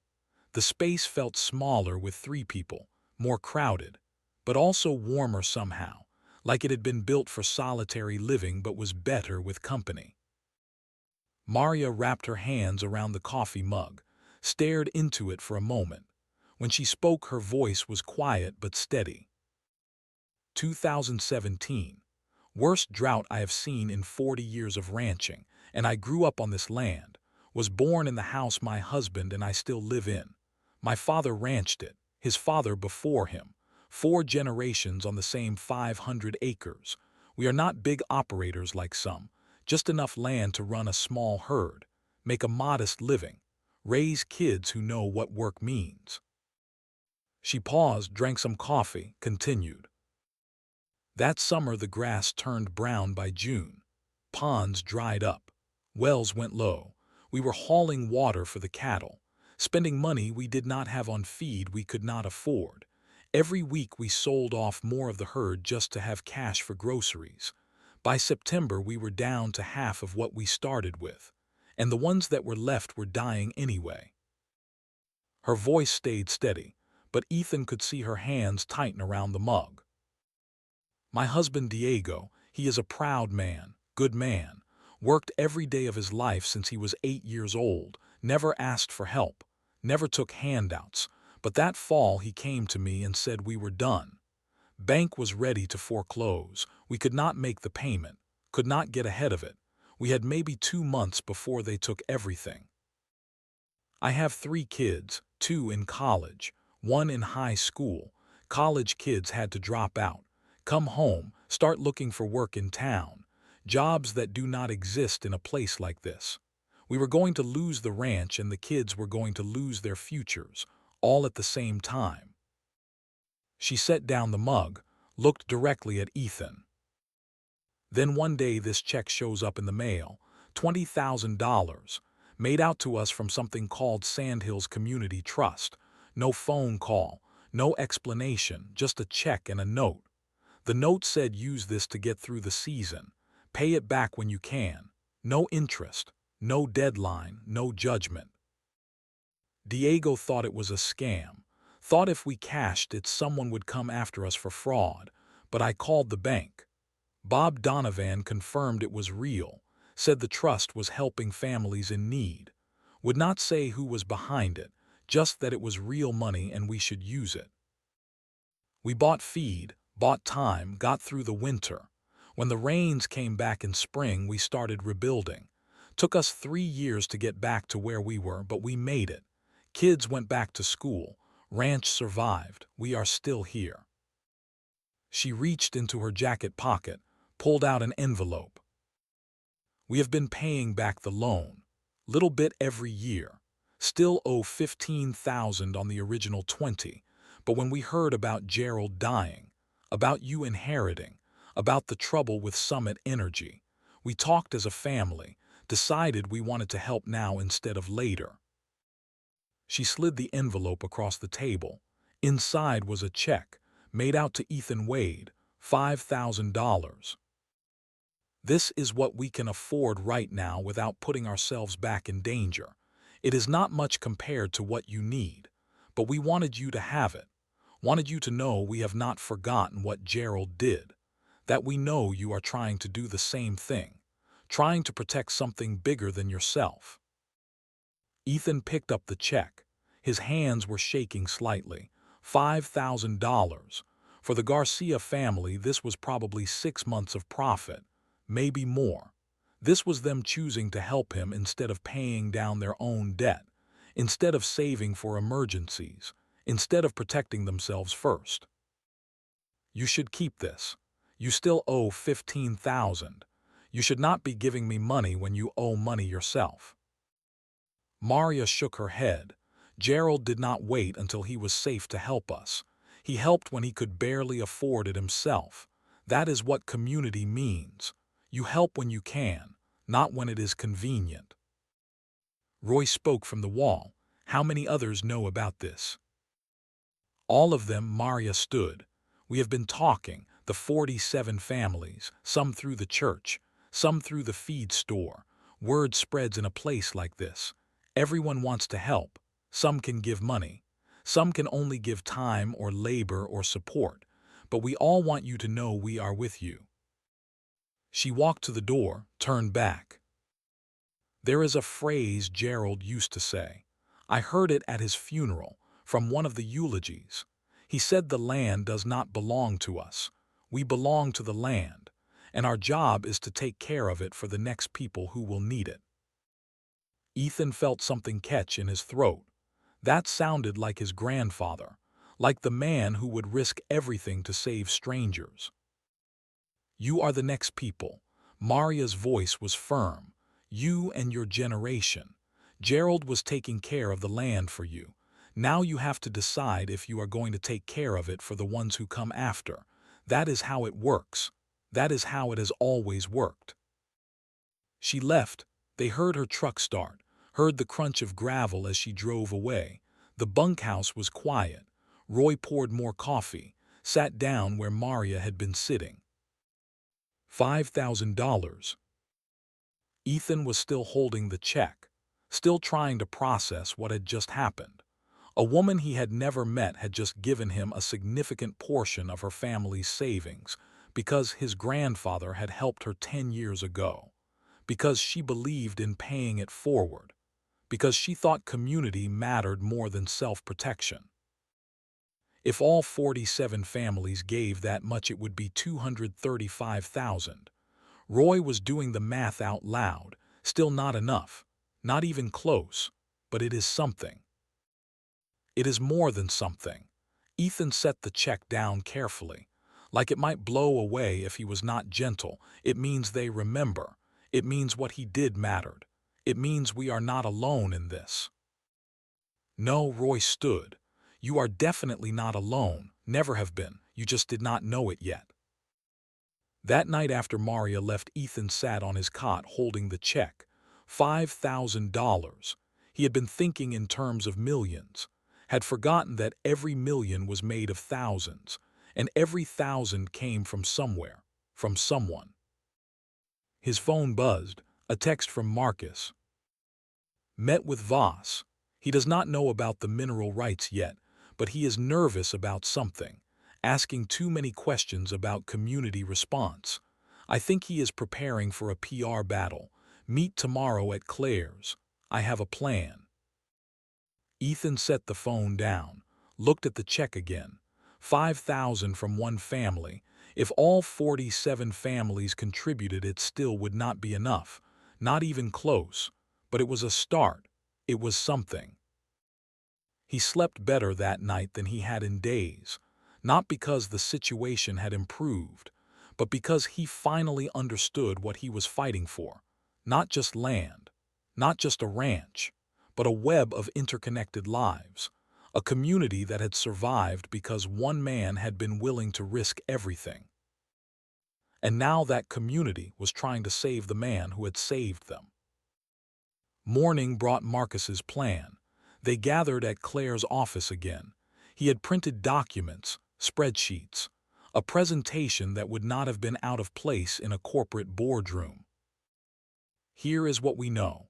Summit Energy bought Gerald's debt for $1.8 million. They expected to foreclose and drill for natural gas. Profit potential of $50 to $100 million over 10 years. That math made sense, but now they cannot drill. So their only option is residential development. Profit potential may be $20 million over 5 years. Much thinner margins, much longer timeline. So we make it even less profitable. We make this the most expensive piece of land they have ever tried to develop. Environmental impact studies, zoning challenges, community opposition, historic preservation claims. We throw everything at them until the cost of development exceeds the potential profit. That takes years. We have 85 days. We do not need to actually stop them. We just need to make them believe we can. Make them believe that buying this ranch is going to be a legal nightmare that ties up their capital for years with uncertain returns. Marcus pulled up a document. I have been researching Summit Energy. They are leveraged, heavy debt load. They need quick wins to satisfy their investors. This ranch was supposed to be a quick win, fast foreclosure, start drilling within 6 months, revenue flowing in a year. If we can show them that timeline is impossible, they might cut their losses. Cut them how? Sell the debt back, or restructure it. Give us more time and better terms. They get out from under a bad investment. We get breathing room to actually solve the problem. Claire was nodding. I can mobilize community opposition, get people at town halls, environmental groups filing complaints, make enough noise that every permit Summit tries to get becomes a battle. And I can work the legal angles. Roy added, I know every rancher in 3 counties.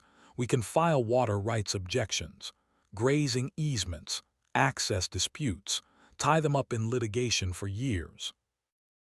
Marcus looked at Ethan. But we need you to be the face of this. The grandson trying to save his grandfather's legacy. That is the story that gets media attention. That gets people angry at Summit for being corporate bullies. I am not good at that kind of thing. You do not need to be good. You just need to be real, tell the truth, let people see what is at stake. They spent the morning refining the plan. Claire made a list of reporters to contact, environmental groups to alert. Marcus drafted legal documents, preliminary injunctions, challenges to the foreclosure process. None of it would succeed in court, but that was not the point. The point was to create the appearance of an extended battle. By noon they were ready to execute the plan. Claire started making calls, her voice professional and urgent. Ethan listened from the corner of the office as she worked through her contact list. Environmental groups, agricultural advocates, local reporters who covered rural issues. Within an hour she had interest from the Omaha World Herald. Their rural affairs reporter wanted the story. By 2 p.m. she had commitments from Nebraska Public Radio. By evening she had lined up interviews with 2 environmental groups and a documentary filmmaker who was working on a project about corporate land grabs. The story was spreading faster than any of them had expected. Social media was picking it up, local Facebook groups, Twitter, even TikTok somehow. The narrative was simple and powerful. Young orphan inherits grandfather's ranch, discovers grandfather saved 47 families, now evil corporation trying to steal everything. It was a story that practically told itself. Ethan sat in Claire's office and did his first interview over the phone. A reporter from Lincoln named Sarah Chen, young voice, sharp questions. She had done her homework, knew about the drought, knew about Summit Energy, knew about mineral rights and foreclosure law. Tell me about your grandfather. What kind of man was he? Ethan looked out the window while he talked, watched Main Street, watched people going about their lives, all of them connected to the land whether they knew it or not. He was the kind of man who saw a problem and tried to fix it, even when fixing it meant risking everything he had, even when nobody would know he was the one doing the fixing. He saved 47 families during the drought, borrowed against his own ranch to do it, and he never told anyone, just did it because it was the right thing to do. And now a corporation is trying to take that ranch. Summit Energy bought his debt when he got sick, when he could not keep up with the payments because of cancer treatment. They could have worked with him, could have restructured, could have given him time. Instead, they accelerated the foreclosure. They are trying to take 5,000 acres of ranch land and turn it into either a gas field or a housing development. Either way, it destroys the community. What will you do if you lose? The question hit harder than he expected. He had been so focused on fighting he had not really let himself think about losing, about what it would mean, about where he would go, what he would do, who he would be if he was not a rancher. I do not know, but I know I will not stop fighting until the clock runs out. My grandfather taught me that. He fought until he could not fight anymore. I plan to do the same. Sarah Chen asked more questions about Marcus, about the community, about Summit Energy's tactics. Ethan answered them all as honestly as he could. When the interview ended, she said the article would run online that evening, print edition tomorrow. The article went live at 6 p.m. Claire pulled it up on her laptop and they gathered around to read. The headline was perfect. Nebraska grandson fights corporate giant to save family ranch and community legacy.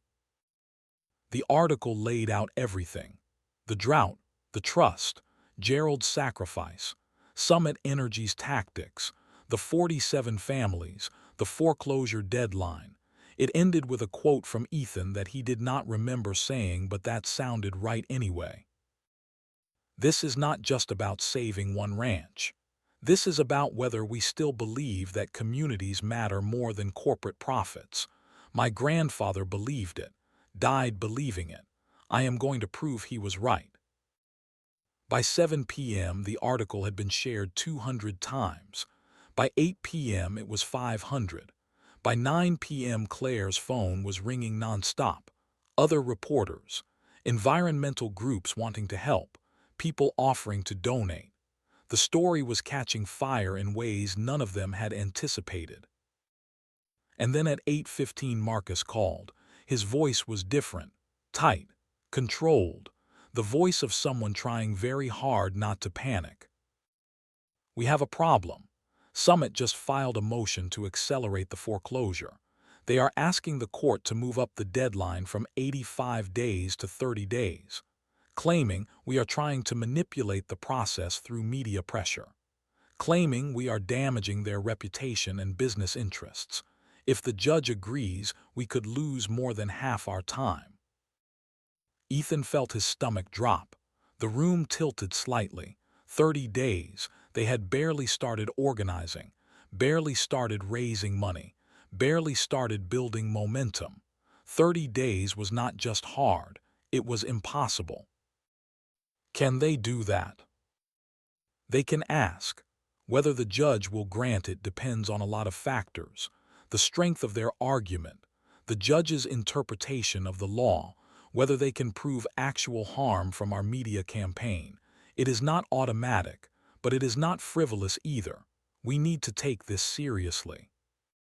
When will we know? Hearing is scheduled for next week, Wednesday. We need to file a response by Monday. I am already working on it, but it is going to be close. There was a pause, background noise on Marcus's end. Traffic, city sounds, he was somewhere public. There is more. Voss called me personally, about an hour ago. He is furious about the media coverage. Says if we do not stop immediately, he will make sure we do not get a single day of extension. Says he will pursue both of us personally for the debt, drag us through bankruptcy court, destroy our credit for 7 years, make our lives hell even after the ranch is gone. So he is scared. Ethan forced conviction into his voice. That means we are getting to him. That means the pressure is working. Maybe, or maybe he is just vindictive. Either way, we need to be careful. If we push too hard, we might make things worse. Give the judge a reason to side with Summit. Make ourselves look like we are acting in bad faith. They argued for 20 minutes, back and forth. Marcus wanted to pull back, negotiate quietly, stop antagonizing Summit, show the judge they were reasonable, willing to compromise, not trying to manipulate public opinion. Ethan wanted to push harder, get more media coverage, make Summit so toxic in Nebraska that no politician would support them, no community would welcome them, no bank would finance them, make the cost of winning higher than the value of the land. We cannot win this with 85 days. Marcus's voice was flat, final. We definitely cannot win it with 30, even if we fight, even if we make noise, even if every family contributes every dollar they can spare. The math does not work. I have run the numbers 40 different ways. We are short. We are always short. So what do we do? I do not know, but we need to decide soon, because this train is moving faster now, and we are running out of track. Ethan hung up, sat in the dark bunkhouse, the same bunkhouse he had slept in for 3 years before he knew it was his, before he knew any of this was his, back when life was simpler, harder but simpler, when all he had to worry about was the next day's work, the next meal, the next place to sleep when this job inevitably ended like all the others. He thought about the check from Maria Garcia. $5,000, one family, one act of faith. He thought about Sarah Chen's article spreading across the internet, strangers reading about his grandfather, about the community, about the fight. He thought about Claire working her network until midnight, Roy calling in favors from people who owed him nothing, Marcus fighting legal battles in Denver while simultaneously trying to protect his own interests.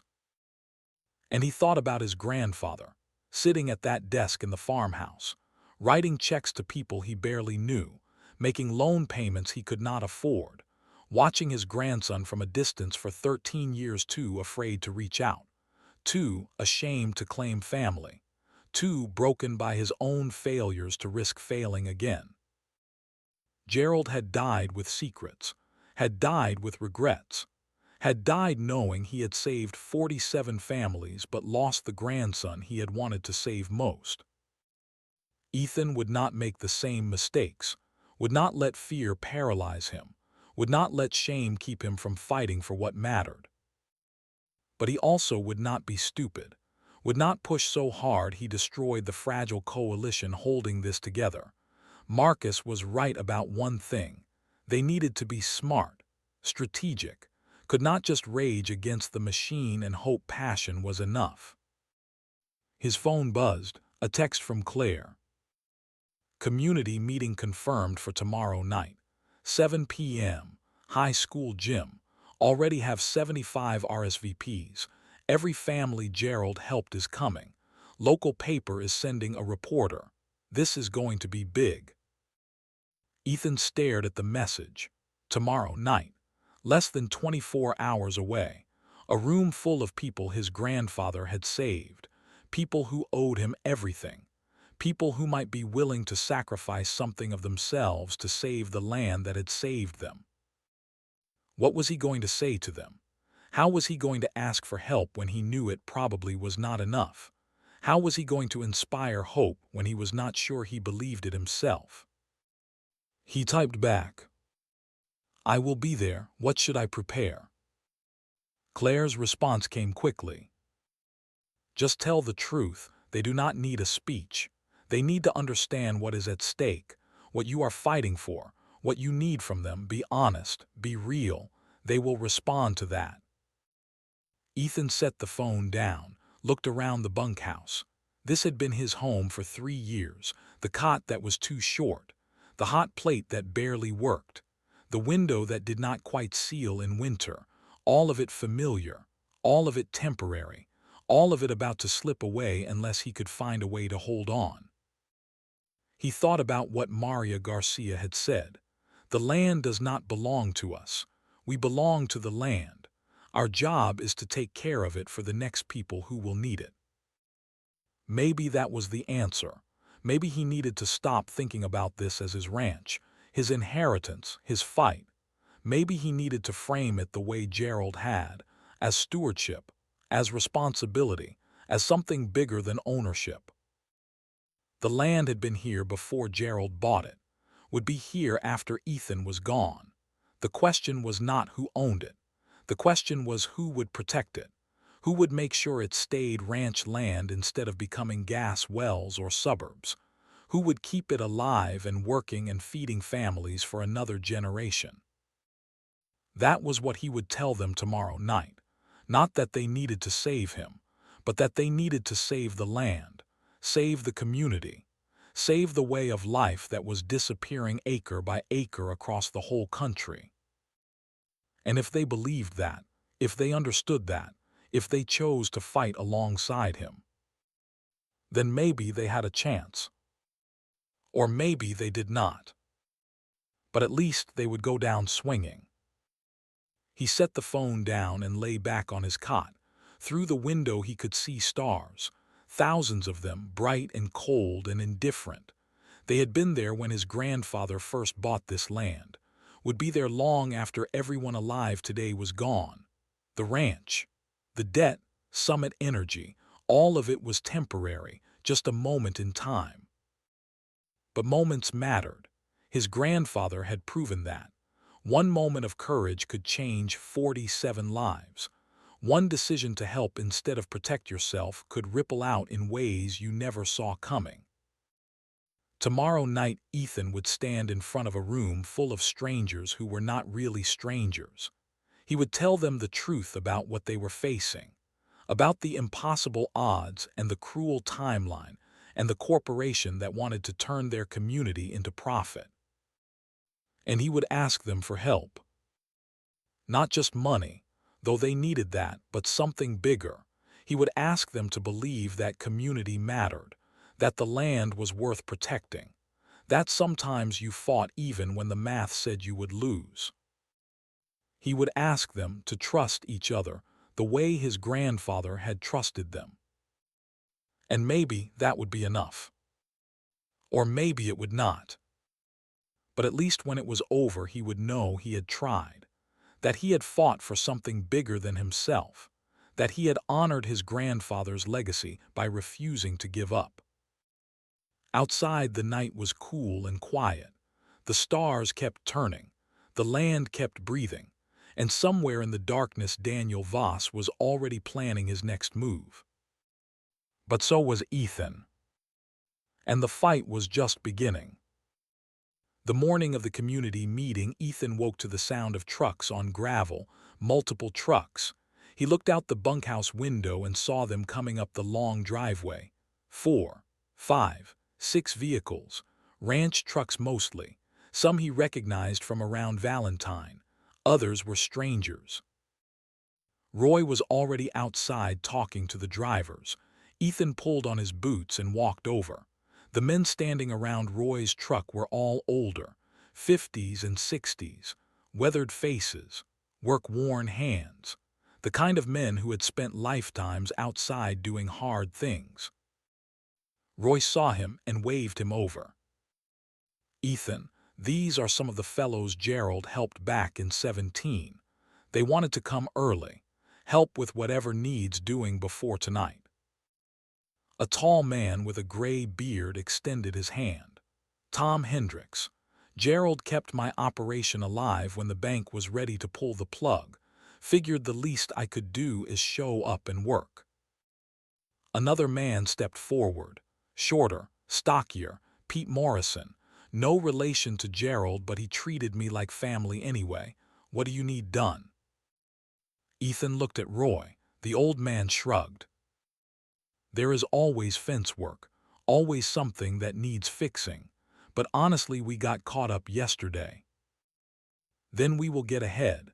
Tom Hendricks was already walking toward his truck, pulling out tools. The other men followed suit.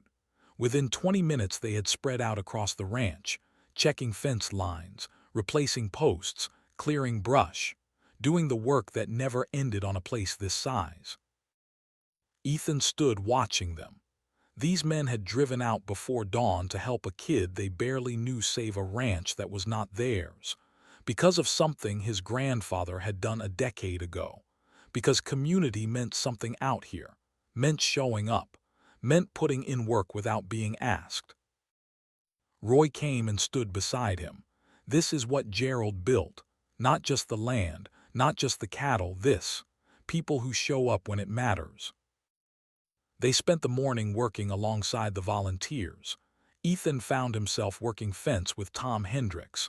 The older man moved with practiced efficiency, every motion economical, no wasted energy. "Gerald ever tell you why he helped us?" Tom asked as they stretched new wire. "No, I never got to talk to him. He died before I knew who he was." Tom hammered a staple, tested the tension, moved to the next post. "He came to my place one afternoon. This was September 17. Drought had been going on for months. I was down to maybe 30 head. Had to sell off the rest just to have cash for feed. Bank was calling every week. My wife was crying every night. I was about ready to just walk away from the whole thing." He paused, stared out at the horizon. "Gerald drove up in that old red truck he had, got out, did not say much, just walked around looking at the property, the barn, the house, the cattle that were left. Then he sat down on my porch and asked me one question: "You planning to quit?" I told him I did not see another choice. He nodded, said he understood. Then he told me about a trust that had been set up to help families like mine. Said if I was willing to keep fighting, he could make sure I had the resources to do it. I asked who was behind the trust. He would not say, just said it was people who believed in keeping ranches in the hands of ranchers, people who thought this way of life mattered. 2 days later, a check showed up for $15,000, enough to buy feed, pay the bank, keep going until the rains came back. Tom finished the section of fence, stood back to inspect his work. Took me until his funeral to figure out it was him. When they read the obituary, when they mentioned the trust, everything clicked, and I realized Gerald had saved my place knowing I would never be able to thank him for it. "Why do you think he did it that way?" Ethan asked. Pride. Tom started walking to the next section. Not his pride, ours. He knew we would not take charity, but we would take a loan from a community trust, would work our tails off to pay it back. He gave us a way to accept help without feeling like we were begging. That is exactly what Gerald would do. Roy had come up behind them, always thinking 3 steps ahead, always protecting people's dignity while he protected their livelihoods. They worked through lunch. More volunteers showed up. Women brought food, set up tables in the barn, sandwiches and coffee and cookies. It turned into an impromptu gathering, people standing around talking, sharing stories, building the kind of energy that comes when a community decides to fight together. Around 3 p.m. Claire arrived with Marcus. They had news. The judge had ruled on Summit's motion to accelerate the foreclosure. Denied. The timeline stayed at 85 days, or 83 now, but they had not lost any ground. Thank God. Ethan felt tension he had not known he was carrying release from his shoulders. Do not celebrate yet. Marcus pulled out his laptop. Summit filed an appeal. They are not giving up on shortening the deadline, and they filed something else, a motion to freeze all fundraising activity, claiming we are running an illegal securities offering, soliciting investment without proper registration. Can they do that? They can try. The motion is garbage. No legal merit, but it will tie us up, cost us time and money to fight it. That is their strategy now. Bury us in litigation. Make it so expensive to defend ourselves that we run out of resources. How much time do we have before the hearing? 2 weeks. But in the meantime, we need to be careful. No public fundraising appeals. No GoFundMe. No crowdfunding of any kind until this gets resolved. So tonight is just information. No asking for money. Ethan felt sick.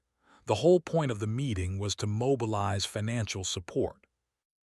We can accept donations from people who offer. We just cannot solicit them publicly. It is a thin line, but we have to walk it. That evening, the high school gymnasium filled with people an hour before the scheduled start time. Ethan arrived at 6:30 and could barely find parking. The lot was full. Overflow had taken over the street. He walked in through the main entrance and stopped. The gym was transformed.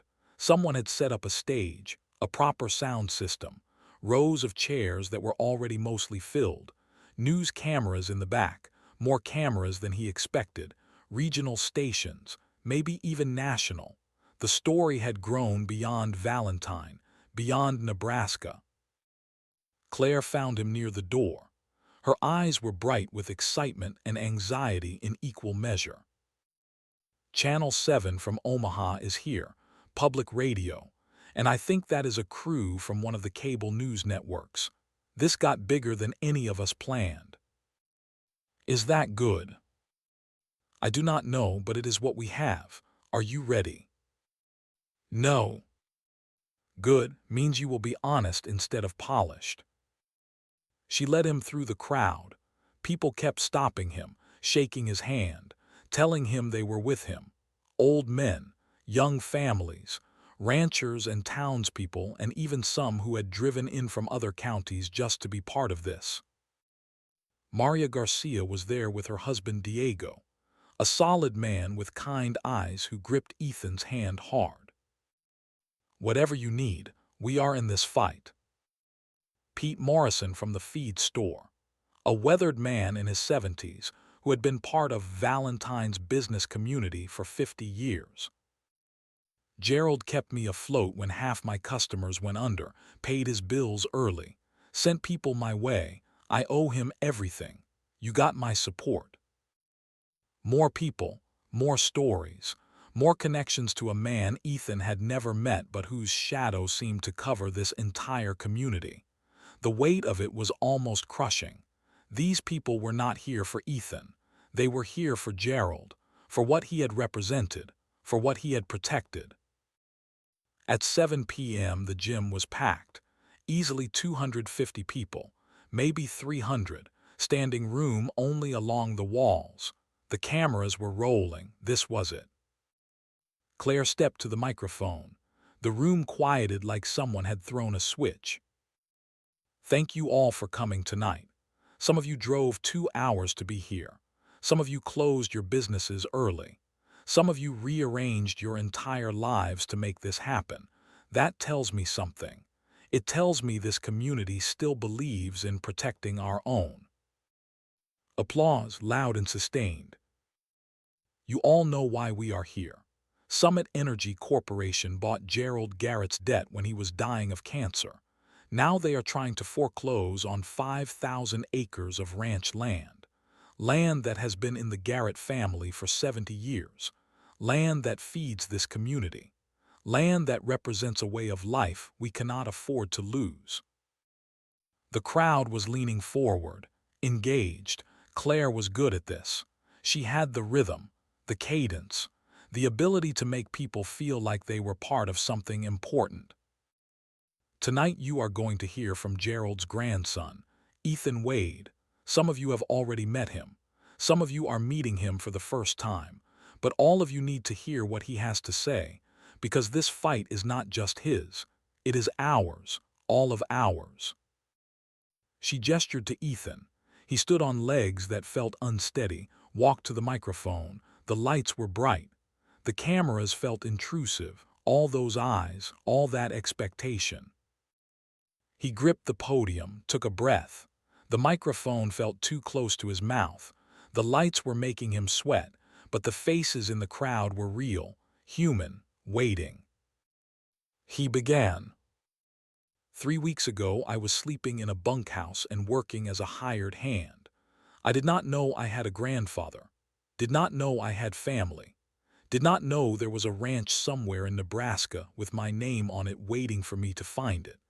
I was just a kid trying to survive, trying to make it to tomorrow without thinking too hard about next week or next month or next year." The room was silent, the kind of silence that feels alive, people leaning forward, listening not just with their ears but with their whole attention. Then a lawyer showed up and told me Gerald Garrett was my grandfather, that he had left me everything. 5,000 acres, 800 head of cattle, a legacy I did not understand and definitely did not feel like I deserved. He paused, swallowed, continued. "But she also told me about the debt. $3.2 million, 85 days to pay it or lose everything. And I remember thinking, how is that even possible? How can anyone raise that much money in that little time? It felt like being handed a winning lottery ticket and a death sentence in the same envelope." A few people in the crowd nodded. They understood impossible situations, understood being trapped between hope and reality. Then I learned the truth. About the drought in 2017.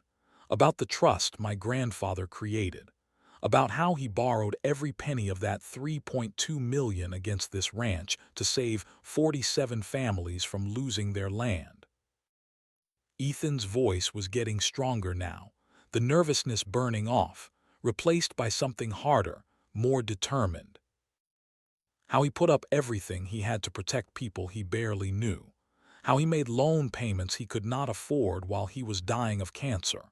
How he kept it secret because he knew you would not accept charity but you would accept help from a community fund. How he died trying to pay it back because saving you mattered more than saving himself. He looked out at the crowd, found Maria Garcia in the third row, her husband Diego next to her, both of them watching him with something that looked like pride.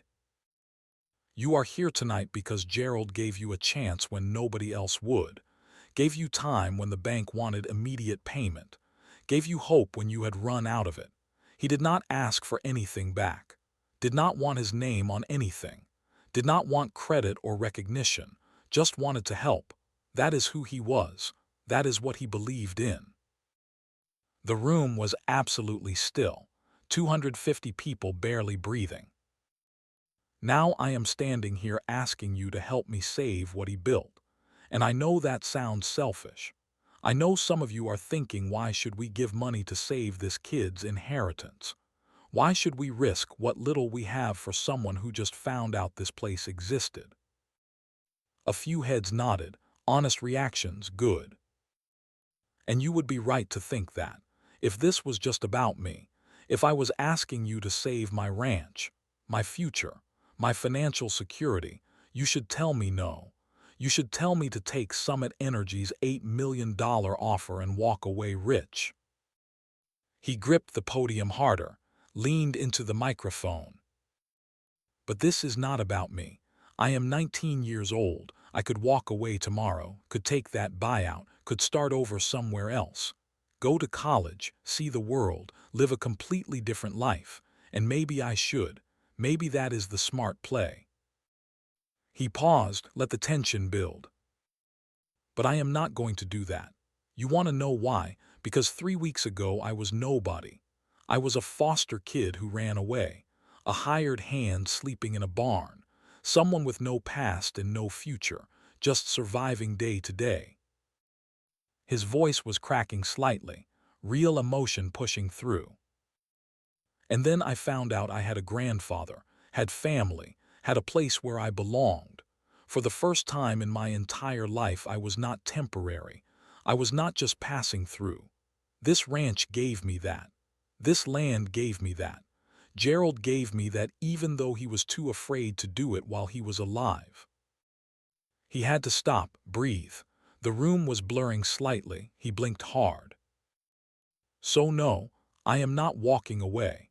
I am not selling to Summit Energy. I am not letting them turn 5,000 acres of working ranch land into a gas field or a housing development. Because this place saved me, and I am going to fight to save it. Applause started somewhere, grew like a wave.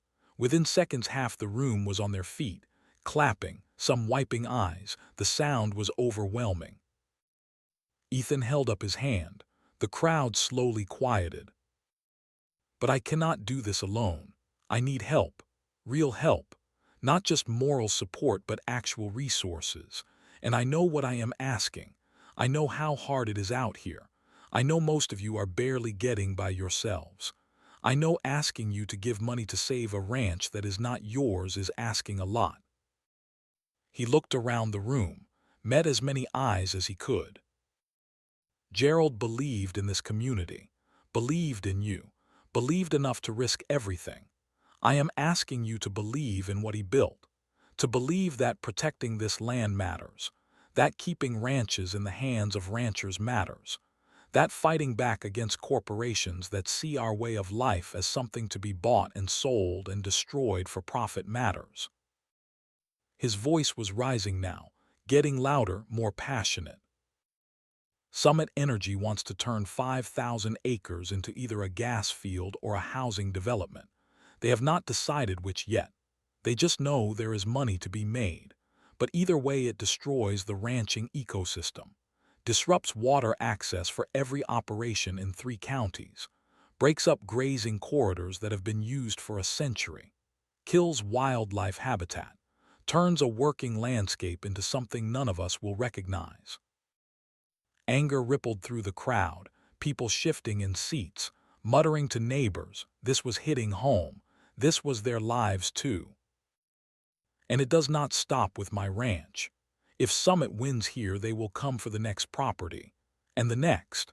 They will keep buying up land until there is nothing left.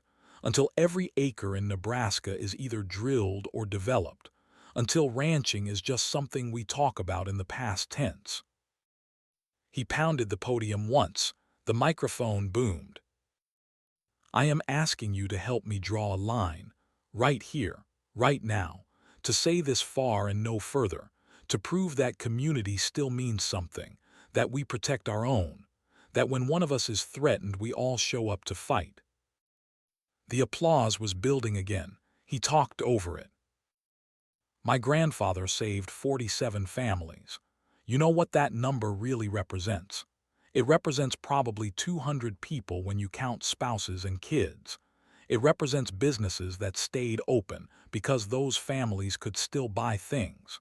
It represents a school that stayed open because there were still kids to teach. It represents a community that survived when it should have died. He was hitting his stride now, the words flowing. That is what we are fighting for. Not just one ranch, but the whole web of connection that makes this place work. The feed stores and the equipment suppliers and the veterinarians and the bankers who understand ag loans. All of it connected. All of it dependent on keeping the land in production. People were standing again. Not all of them, but enough. The energy in the room was electric. I cannot ask you to donate tonight. Our lawyers tell me Summit is trying to shut down fundraising by claiming it is illegal, claiming we are running some kind of scam, so I cannot ask, cannot make public appeals, cannot set up crowdfunding campaigns. He paused, let that land. But if you want to help, there are ways. Talk to Claire Donovan, talk to Roy Garrett. They will explain what is possible and what is not, what we can accept and what we cannot. The rules are complicated, but the principle is simple. If you believe this fight matters, you can be part of it. He looked around the room one final time, taking in all the faces, all the hope and determination and fear. All I can say is thank you. Thank you for coming tonight. Thank you for believing this is worth fighting for. Thank you for being the kind of people my grandfather knew you were, the kind who show up when it matters, who work when work needs doing, who protect what is worth protecting. His voice dropped, got quieter, more intimate. Gerald died with regrets, died wishing he had been braver, had reached out sooner, had claimed me as family while he still could. But he also died knowing he had saved you, had made a difference, had left the world a little better than he found it. Ethan stepped back from the microphone slightly. I want to die knowing the same thing. Want to know I fought for something that mattered. Want to know I did not quit when it got hard. Want to know I honored his memory by protecting what he built. He looked at the cameras, at the reporters, at the politicians in the room. And I want Summit Energy to know we are not going quietly. We are not rolling over. We are going to fight with everything we have for every single day we have left. And win or lose, they are going to know they were in a battle. The room exploded, everyone on their feet, applauding, cheering, some people raising fists, the cameras capturing it all, this moment, this choice, this community saying enough is enough. Ethan stood there overwhelmed, hands shaking, heart pounding. He had done it, had said what needed saying, had given them a reason to believe. Now he just had to figure out how to actually win. For the next 2 hours, people lined up to talk to Claire and Roy, to offer help, money, time, legal expertise, media contacts, every kind of resource a community could pool. Ethan moved through the crowd shaking hands, hearing stories, connecting faces to the names his grandfather had helped. An elderly woman approached, small, maybe 80 years old. She pressed an envelope into his hand. Your grandfather gave my late husband a loan to fix our tractor in 17. We never forgot. This is what we can spare. Ethan opened the envelope.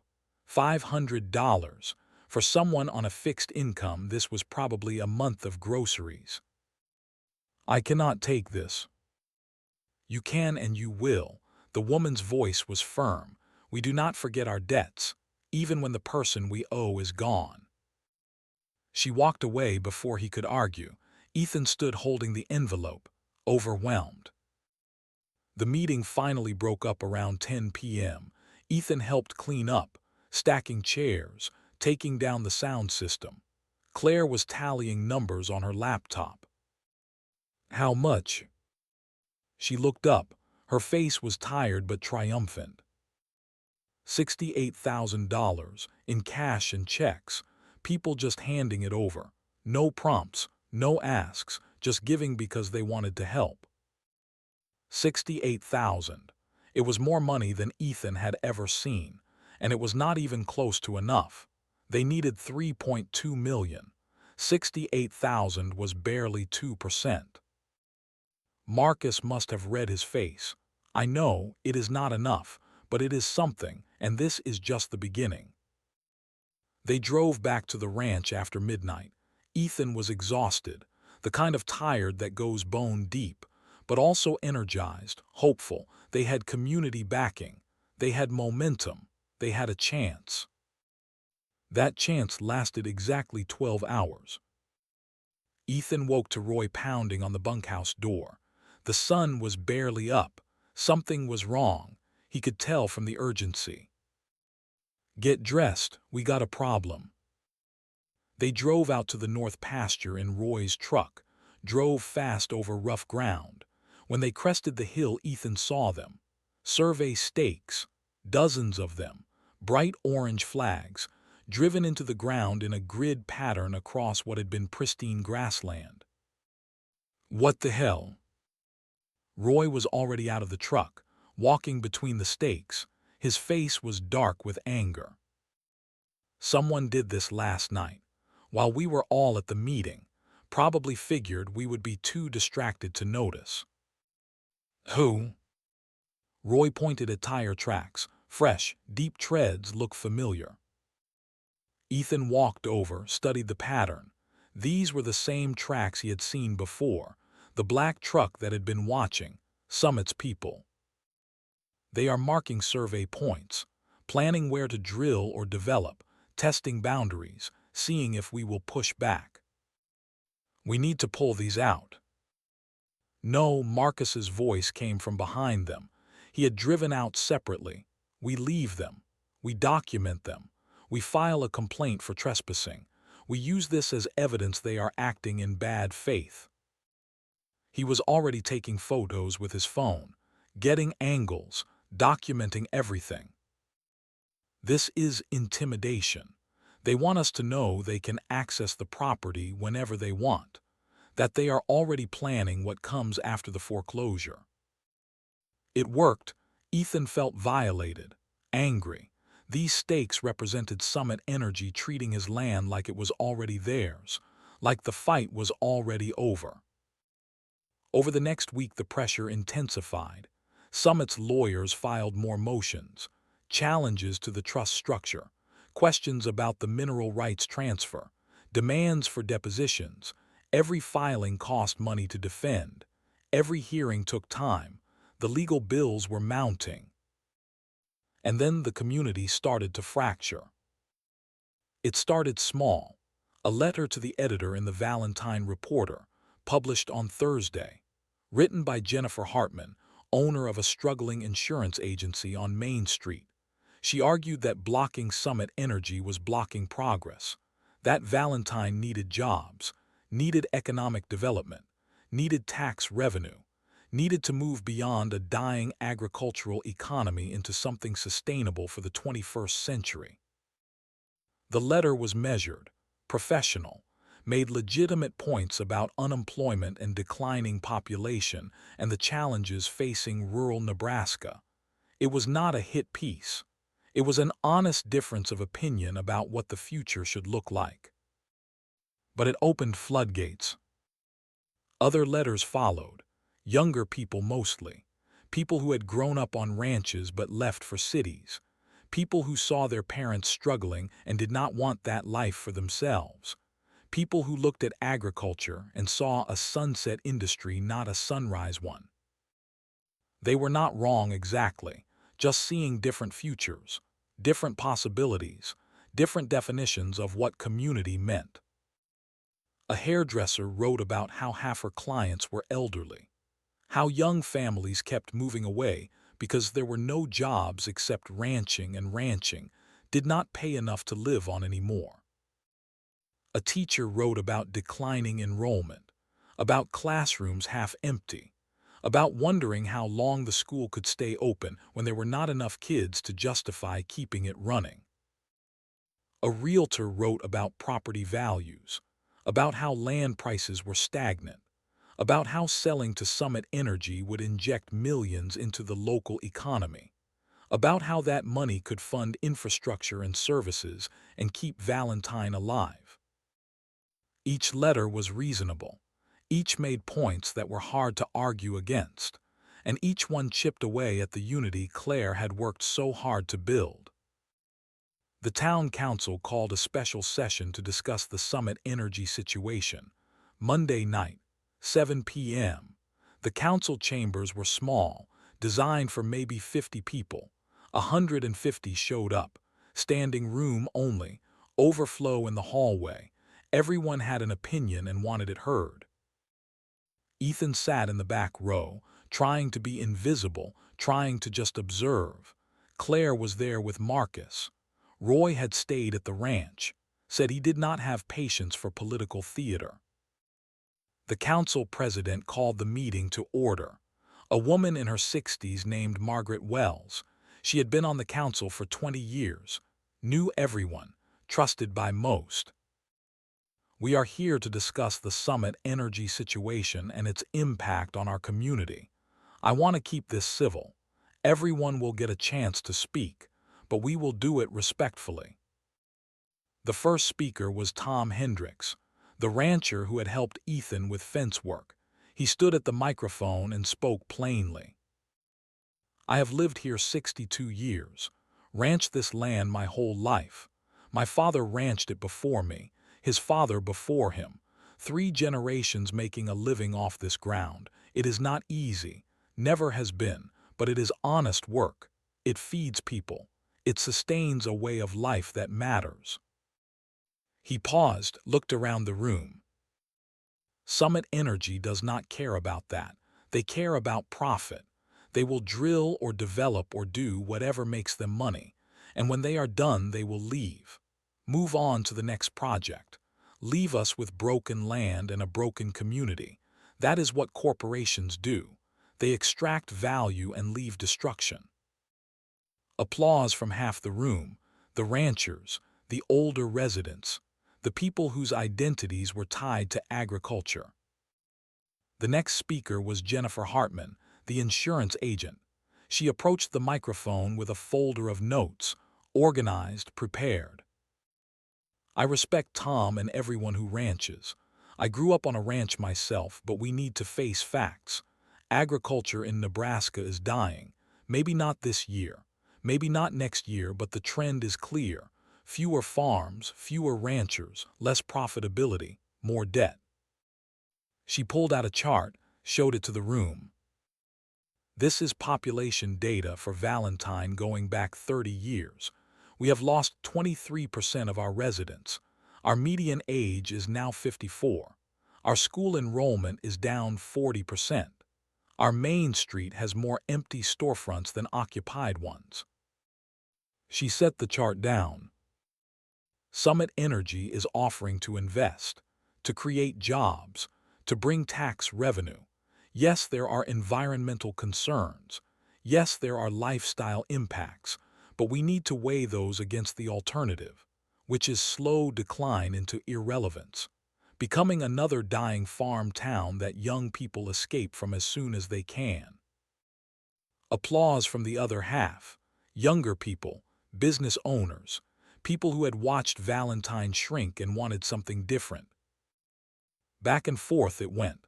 Ranchers arguing for protection. Business people arguing for development. Each side convinced they were right. Each side armed with data and passion and legitimate grievances. A young woman stood up, mid-20s, dressed professionally. Ethan recognized her from somewhere but could not place it. "My name is Ashley Morrison. My father is Pete Morrison, who owns the feed store. I grew up here, went to school here, left for college and never came back because there was nothing to come back to." Her voice was steady, but you could hear emotion underneath. "I love this town, I love these people, but I do not love watching it die. And that is what is happening. We are dying slowly, losing population, losing services, losing hope. My father works 70 hours a week to keep that feed store open, barely breaks even. He is 68 years old and cannot retire because there is nobody to buy the business and no money to retire on anyway." She looked directly at where Ethan was sitting. He felt exposed. "I am sorry about Gerald Garrett. I am sorry about the debt. But blocking development is not going to save Valentine. It is just going to delay the inevitable. We need jobs. We need opportunity. We need young people to have a reason to stay. Summit Energy might not be perfect, but at least they are offering something other than slow death." The room erupted, people shouting, arguing. Margaret Wells had to pound her gavel multiple times to restore order. The meeting went on for 3 hours, speaker after speaker, data and emotion and competing visions for the future. By the end, nothing was resolved. The community was split maybe 60-40, 60% supporting the ranch, 40% supporting development. But that 40% was loud, organized, making arguments that resonated. After the meeting, Ethan stood outside with Claire and Marcus. The night was cool. People were filing out, some giving him supportive nods, others avoiding eye contact. The division was real and getting worse. "This is bad." Claire's voice was tight. "We are losing the narrative. They are framing this as jobs versus nostalgia, progress versus stagnation, and we do not have good answers." Because there are not good answers. Marcus was scrolling through his phone, looking at something. Rural America is struggling. Agriculture is consolidating. Young people are leaving. These are facts. And Summit is using those facts against us. So what do? We change the conversation. Stop arguing about jobs versus land. Start arguing about what kind of community we want to be, what we value, what we are willing to sacrifice for profit. Easier said than done. Everything worth doing is easier said than done. Ethan walked to his truck, sat behind the wheel, did not start the engine, just sat there processing what he had heard. Ashley Morrison's words kept echoing. There was nothing to come back to. Her father working 70 hours a week at 68 years old, barely breaking even, unable to retire. That was the reality Summit was exploiting. The economic pressure, the decline, the sense that something had to change because the status quo was unsustainable. And maybe they were right. Maybe ranching was dying. Maybe protecting his grandfather's legacy was just delaying inevitable consolidation. Maybe Summit Energy represented harsh truth while Ethan represented sentimental fantasy. He started the truck, drove back to the ranch. The road was dark, empty. He passed other ranches, saw lights in windows, families going about their lives, unaware or uncaring that their whole way of existence was being debated in council chambers and newspaper editorials. At the ranch he found survey stakes in the north pasture, fresh ones, orange flags bright against the dark grass, more than before, maybe 100 stakes now, covering 10 acres, a grid pattern, professional, methodical, claiming territory. After the meeting, Marcus pulled him aside. "This is bad. We are losing the narrative.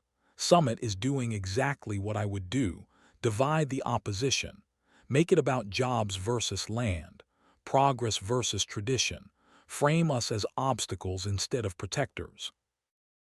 So what do? We give them a better story. We show jobs and land are not mutually exclusive. That sustainable ranching creates more long-term value than short-term development. How? I am working on it, but we need economists, environmental studies, data that proves our case. We do not have time for studies. Then we make time, because right now we are losing. The next blow came from an unexpected direction. Bob Donovan, the banker who had sold Gerald's loan to Summit, he called a press conference, stood in front of the First National Bank building and read a statement. I want to address rumors that have been circulating about my role in the sale of Gerald Garrett's loan. Some have suggested I was bribed or coerced into selling to Summit Energy. I want to state clearly that is false. The sale was a normal business transaction. Summit offered a premium price. I accepted. There was no conspiracy, no manipulation, just business. He paused, looked directly at the cameras. I am tired of being vilified for making a sound financial decision. Gerald Garrett was a good man, but he made a bad loan. He could not pay it back. That is not Summit Energy's fault. That is not my fault. That is the reality of business.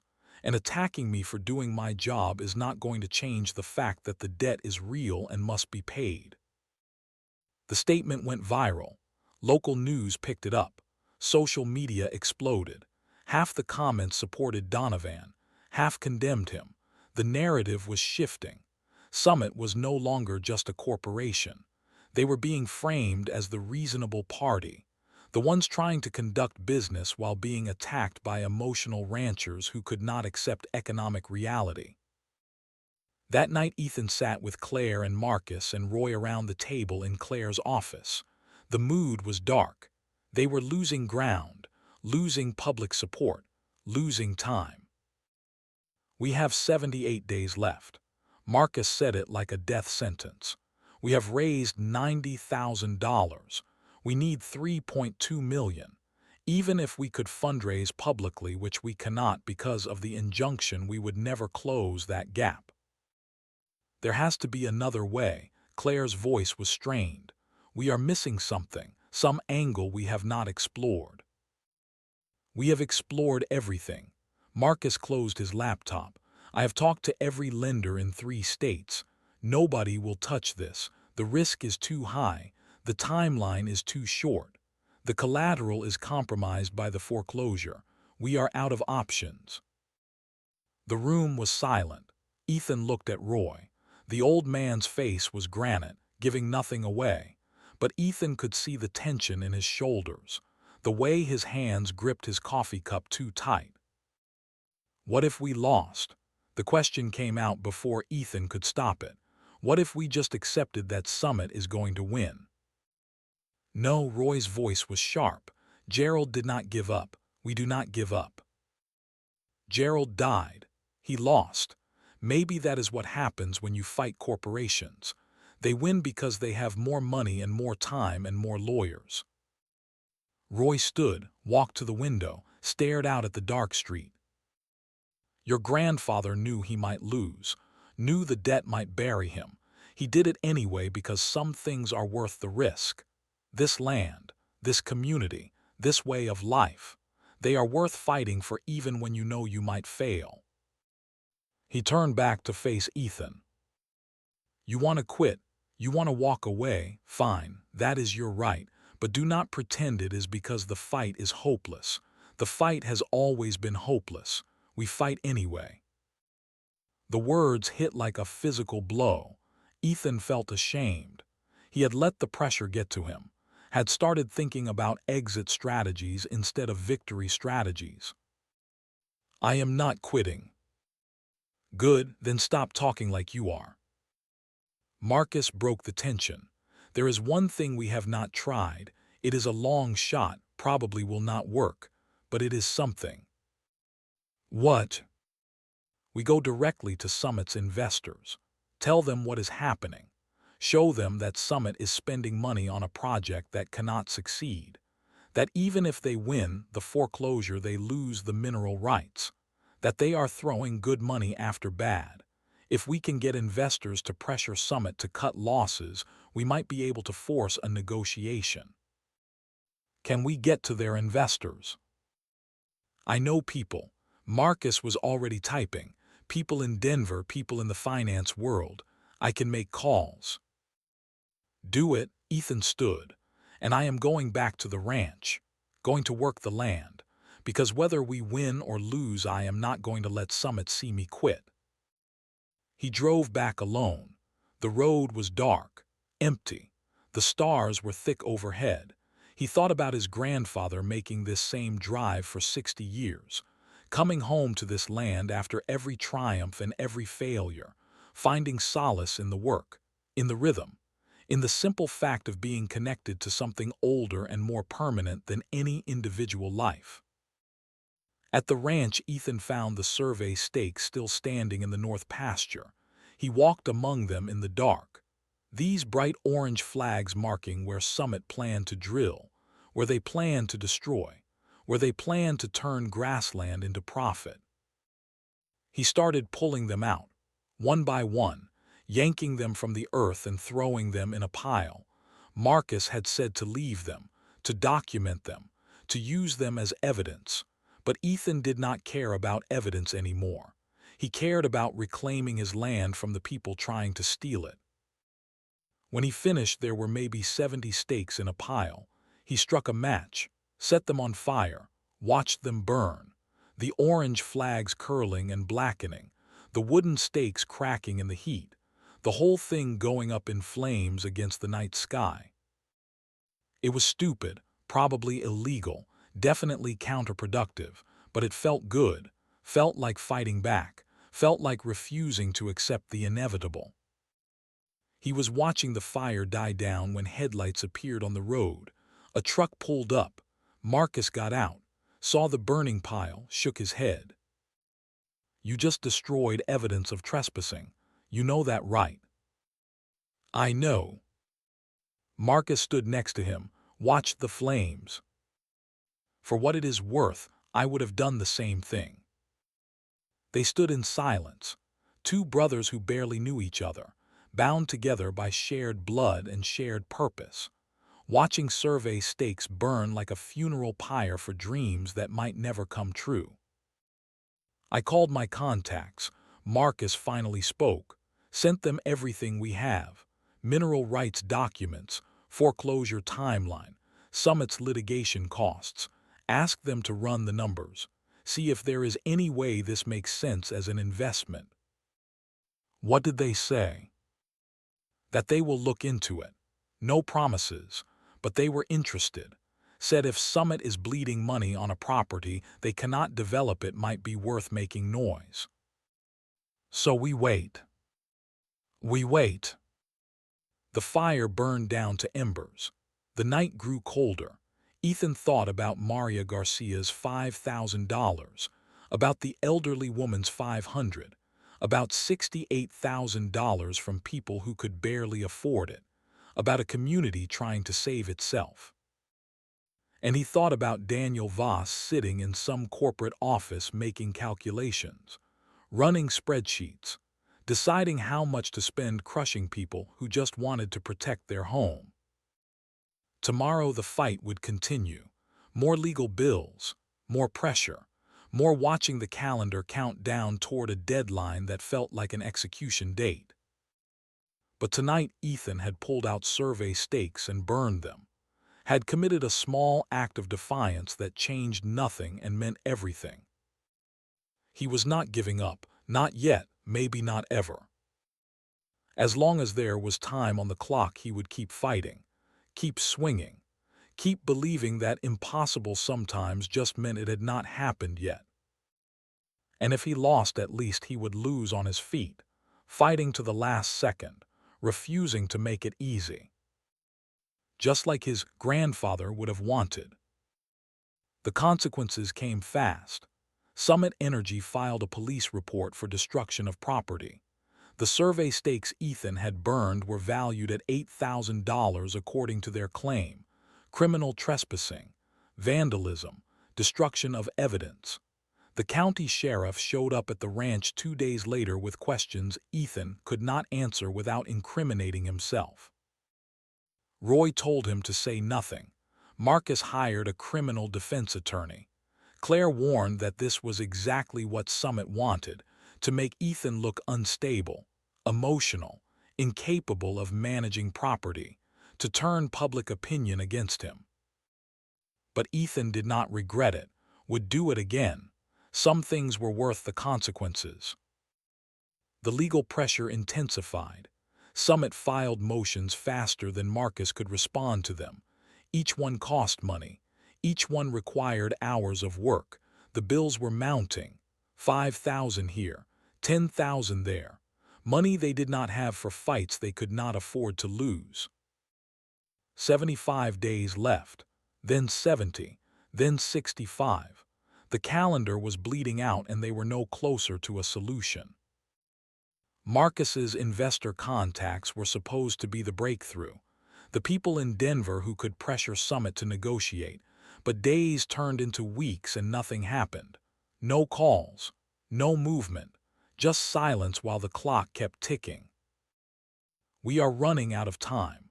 Marcus said it like he was announcing a terminal diagnosis. "I have exhausted every legal avenue, every lender, every foundation. There is no path forward that gets us to 3.2 million in 65 days. Then we find a different path. Claire was not giving up. There has to be something we are missing, some angle we have not explored. They were in her office, late night, coffee going cold on the table, maps and financial documents spread everywhere, looking for miracles in spreadsheets. Roy had been quiet, just listening, watching them spin their wheels. Finally he spoke. "Stop thinking like lawyers and activists. Start thinking like ranchers." "What does that mean?" "It means ranchers do not fight alone. We pool resources, share equipment, help each other get through tough seasons. If one family is struggling, the others step in. That is how we survive. That is how we have always survived. We already tried community fundraising. We got 90,000. It is not enough." Roy shook his head. "I am not talking about donations. I am talking about ownership, collective ownership." "Explain." "What if the community bought the ranch? Not as individuals, as a group, form some kind of cooperative or trust. Everyone who wants to help puts in what they can. In return, they get a stake, a say in how the land is managed, a piece of the legacy." Marcus was already typing, looking something up. "That is called a community land trust.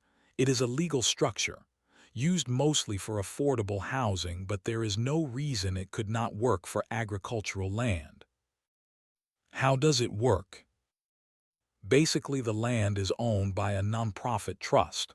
The trust leases it to operators.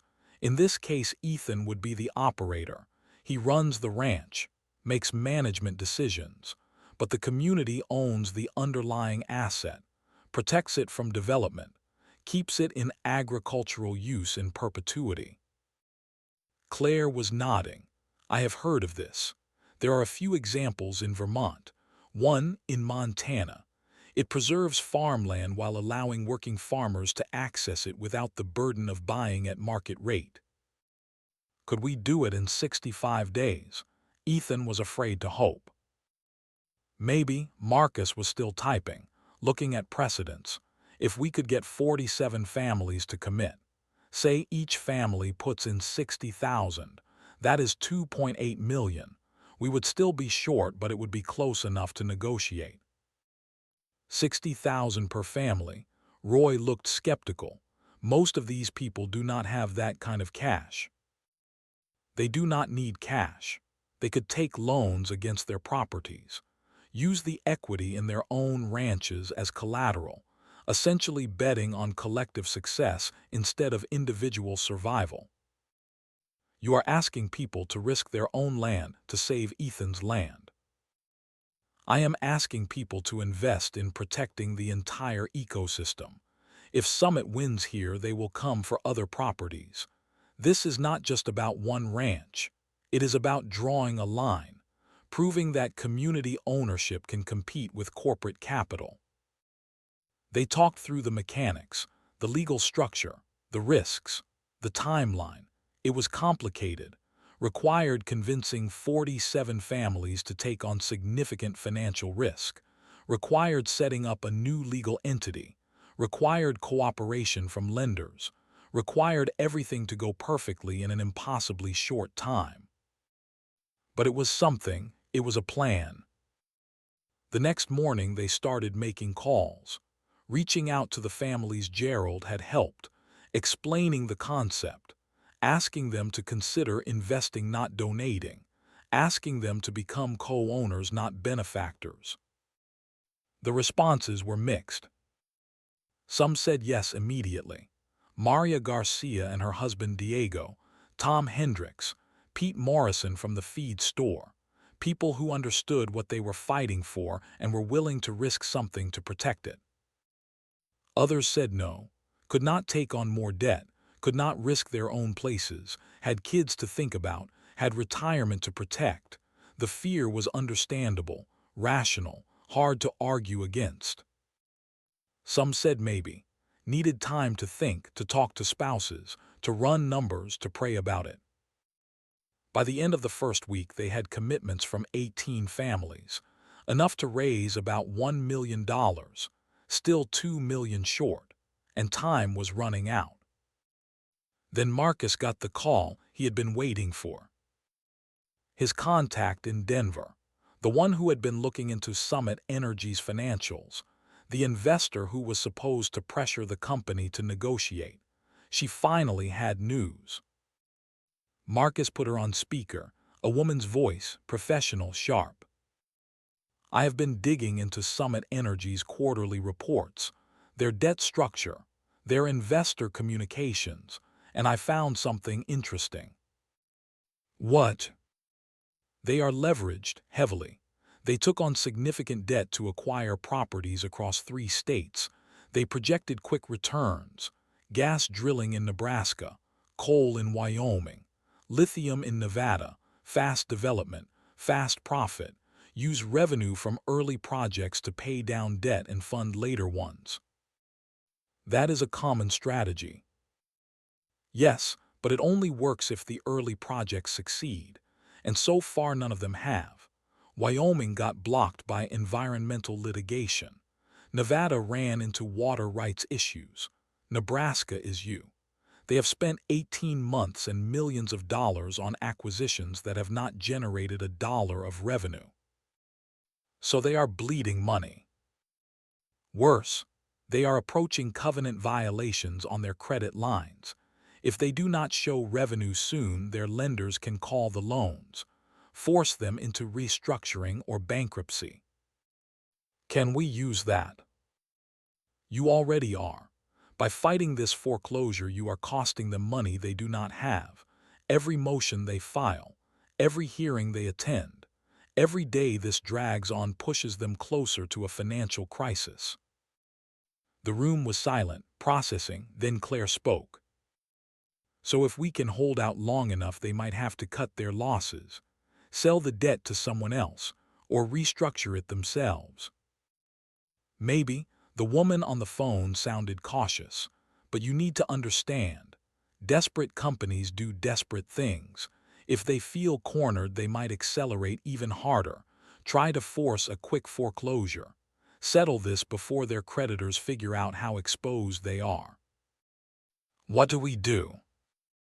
You keep fighting. You make it as expensive and time-consuming as possible, and you pray their creditors lose patience before you run out of time.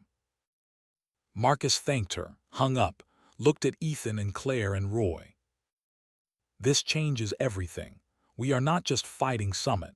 We are in a race against their credit line. Whoever breaks first loses. How long do we have? No way to know. Could be weeks, could be months. But if we can get enough commitments for the community land trust, we might be able to force a negotiation. Show them we have an alternative. Give them an exit that does not involve bankruptcy. They went back to calling families, this time with new urgency, new information. Summit Energy was vulnerable, not invincible, just another over-leveraged company trying to survive, and that meant there was a chance. By week 2, they had 28 families committed, 1.6 million, halfway there, but the remaining families were harder, the ones with less equity, more debt, older couples who could not risk their retirement, younger families who could not risk their kids' futures. Ethan spent every evening visiting ranches, sitting at kitchen tables, explaining the plan, answering questions, listening to fears. Some nights he came home with a commitment. Some nights he came home with nothing but the weight of other people's anxiety. The hardest conversation was with an elderly couple named Frank and Susan Chen. They ran a small operation on the eastern edge of the county, 200 acres of rolling grassland, maybe 50 head of cattle on a good year. They had been ranching this ground for 43 years, raised 3 kids here, sent 2 to college on cattle money and summer jobs, buried a son who died in Afghanistan. His name was David. He had been 22. This land held their whole lives. Ethan drove out on a Thursday evening just as the sun was touching the horizon. The light was golden, almost holy, casting long shadows across their property that stretched like memories across the grass. The house was small but impeccably maintained, white paint that looked fresh, green shutters without a chip, a porch with 2 rocking chairs that had been sat in for decades, the wood worn smooth from years of sitting and talking and watching the weather. Flowers in window boxes that Susan tended every morning, geraniums and petunias in colors that defied the harshness of ranch life. They were expecting him, had seen his truck coming from a mile away. Susan was standing on the porch when he pulled up, wiping her hands on an apron, smiling in that way older women smile when they are being polite but are nervous underneath. Come in, I just made coffee." The kitchen smelled like cookies, chocolate chip, still warm from the oven, the kind of thing a grandmother makes when she wants you to feel welcome but does not know what else to offer. The table was old oak, scarred and stained from years of use. You could see the history in the wood, water rings from coffee mugs, knife marks from cutting vegetables, a burn mark from a pot set down too hot. This table had been the center of family life for 4 decades. Sit, Susan gestured to a chair. Her hands were shaking slightly, not from age, from nerves. Frank came in from the back room, moving slowly, arthritis in his knees. He was a small man, maybe 5'6", weathered in the way that only lifelong outdoor work can weather a person. His hands were gnarled, fingers bent at odd angles from breaks that had healed wrong because ranch work does not stop for injuries.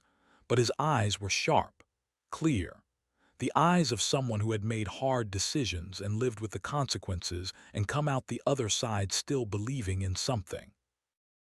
"Ethan," Frank extended his hand. The grip was still strong despite the arthritis. "Good to see you." They sat.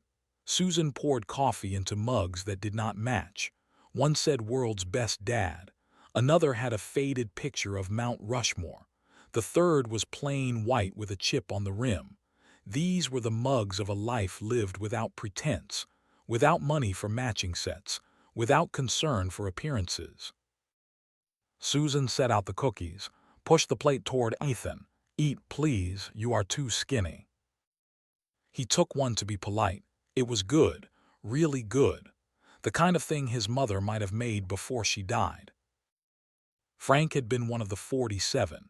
Gerald had given him 12,000 during the drought of 2017. It had kept them alive, kept the cattle fed through the worst summer anyone could remember, kept the bank from foreclosing when they were already 3 months behind. They had been paying it back slowly ever since. $50 here, 100 there. Whatever they could spare after keeping themselves afloat. Still owed 8,005 years later. We want to help. Susan's voice was quiet, almost apologetic, like she was ashamed of not being able to do more. We want to honor what Gerald did for us. Without him, we would have lost this place in 17, would have had to move to town, live in some apartment on our Social Security, watch everything we built just disappear. She set the coffee pot down. Her hands were still shaking. She sat across from Ethan. Her eyes were bright with tears she was trying not to shed. We talk about it sometimes, Frank and me, late at night when we cannot sleep. What would have happened if Gerald had not helped? Where we would be. And it is not good. We would not have a home, would not have anything to leave our kids, would just be two old people waiting to die. She reached across and took Frank's hand. The gesture was automatic, unconscious. 60 years of marriage compressed into that simple touch. But we do not have many years left. I am 73. Frank is 76. The doctor says his heart is not good, says I need to watch my blood pressure. We have maybe 10 years if we are lucky, maybe less. And what we have built here is all we have to leave our children. Frank spoke up, his voice rough like gravel. We have 3 kids, you know that. Ethan shook his head. Michael is the oldest. He is 50, works for John Deere in Des Moines, married, 3 kids of his own, good man, sends money when he can. Sarah is 48. She is a nurse in Denver, never married, takes care of other people's families because she never had time to start her own. And David. Frank stopped, swallowed hard. David was our youngest, would have been 45 this year. He joined the Army right out of high school, said he wanted to serve, wanted to do something that mattered, went to Afghanistan, did 3 tours, made it through all of them without a scratch. Then on his last week before coming home, his convoy hit an IED. He was 22 years old. Susan was crying now, quiet tears running down wrinkled cheeks. We were going to give him this place. Frank continued. He loved it here, loved the cattle, loved the land. Used to talk about coming back after the Army, raising his own kids here, keeping it going, but he never made it home. Ethan did not know what to say. There were no words for that kind of loss. Now our other kids do not want the ranch. They have their own lives, good lives, city lives. They would sell it the day after we are gone, get whatever money they could, move on. And we do not blame them. They were not raised to want this. We were so focused on David taking over that we never taught the others to love it. Frank looked at Ethan directly. That is why we understand what you are trying to do, trying to keep land in the hands of people who care about it, trying to protect a way of life. We get it. We feel it. If David was alive, he would probably be one of the first to invest, would mortgage his share to help save yours because that is the kind of person he was. But he is not alive. Susan's voice was barely a whisper, and we are just 2 old people trying to hold on to what we have long enough to die here, in this house, on this land, not in some nursing home in town. She looked at Ethan with eyes full of pain and apology. If we take a loan against this place and something goes wrong, we lose everything. Our kids do not want the ranch, but they will need the money from selling it, for their own retirements, for their own kids' college. We cannot risk leaving them with debt instead of inheritance. I understand. Ethan meant it. His throat was so tight he could barely speak. I am not here to pressure you. I would never ask you to risk your home, your security, your kids' future. I am just here to explain the option. But the choice is completely yours. Frank was quiet for a long time, just staring into his coffee. The silence stretched, painful. Finally he spoke. Gerald saved us. That is not an exaggeration. That is not me being dramatic. That is literal truth. We would not be sitting here in this kitchen without what he did. This table, this house, this land, all of it would be gone. We would be living in some subsidized housing in Valentine, spending down our savings, waiting to die. He set down his mug, looked at Ethan with eyes that had seen too much loss. And now you are asking us to take on more debt.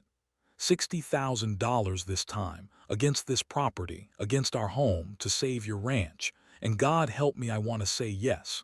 Susan and I talked about it for 3 hours last night, went back and forth, argued, prayed, tried to figure out what the right answer is, what David would have wanted us to do, what Gerald would have expected. What did you decide? Frank looked at Susan. She nodded.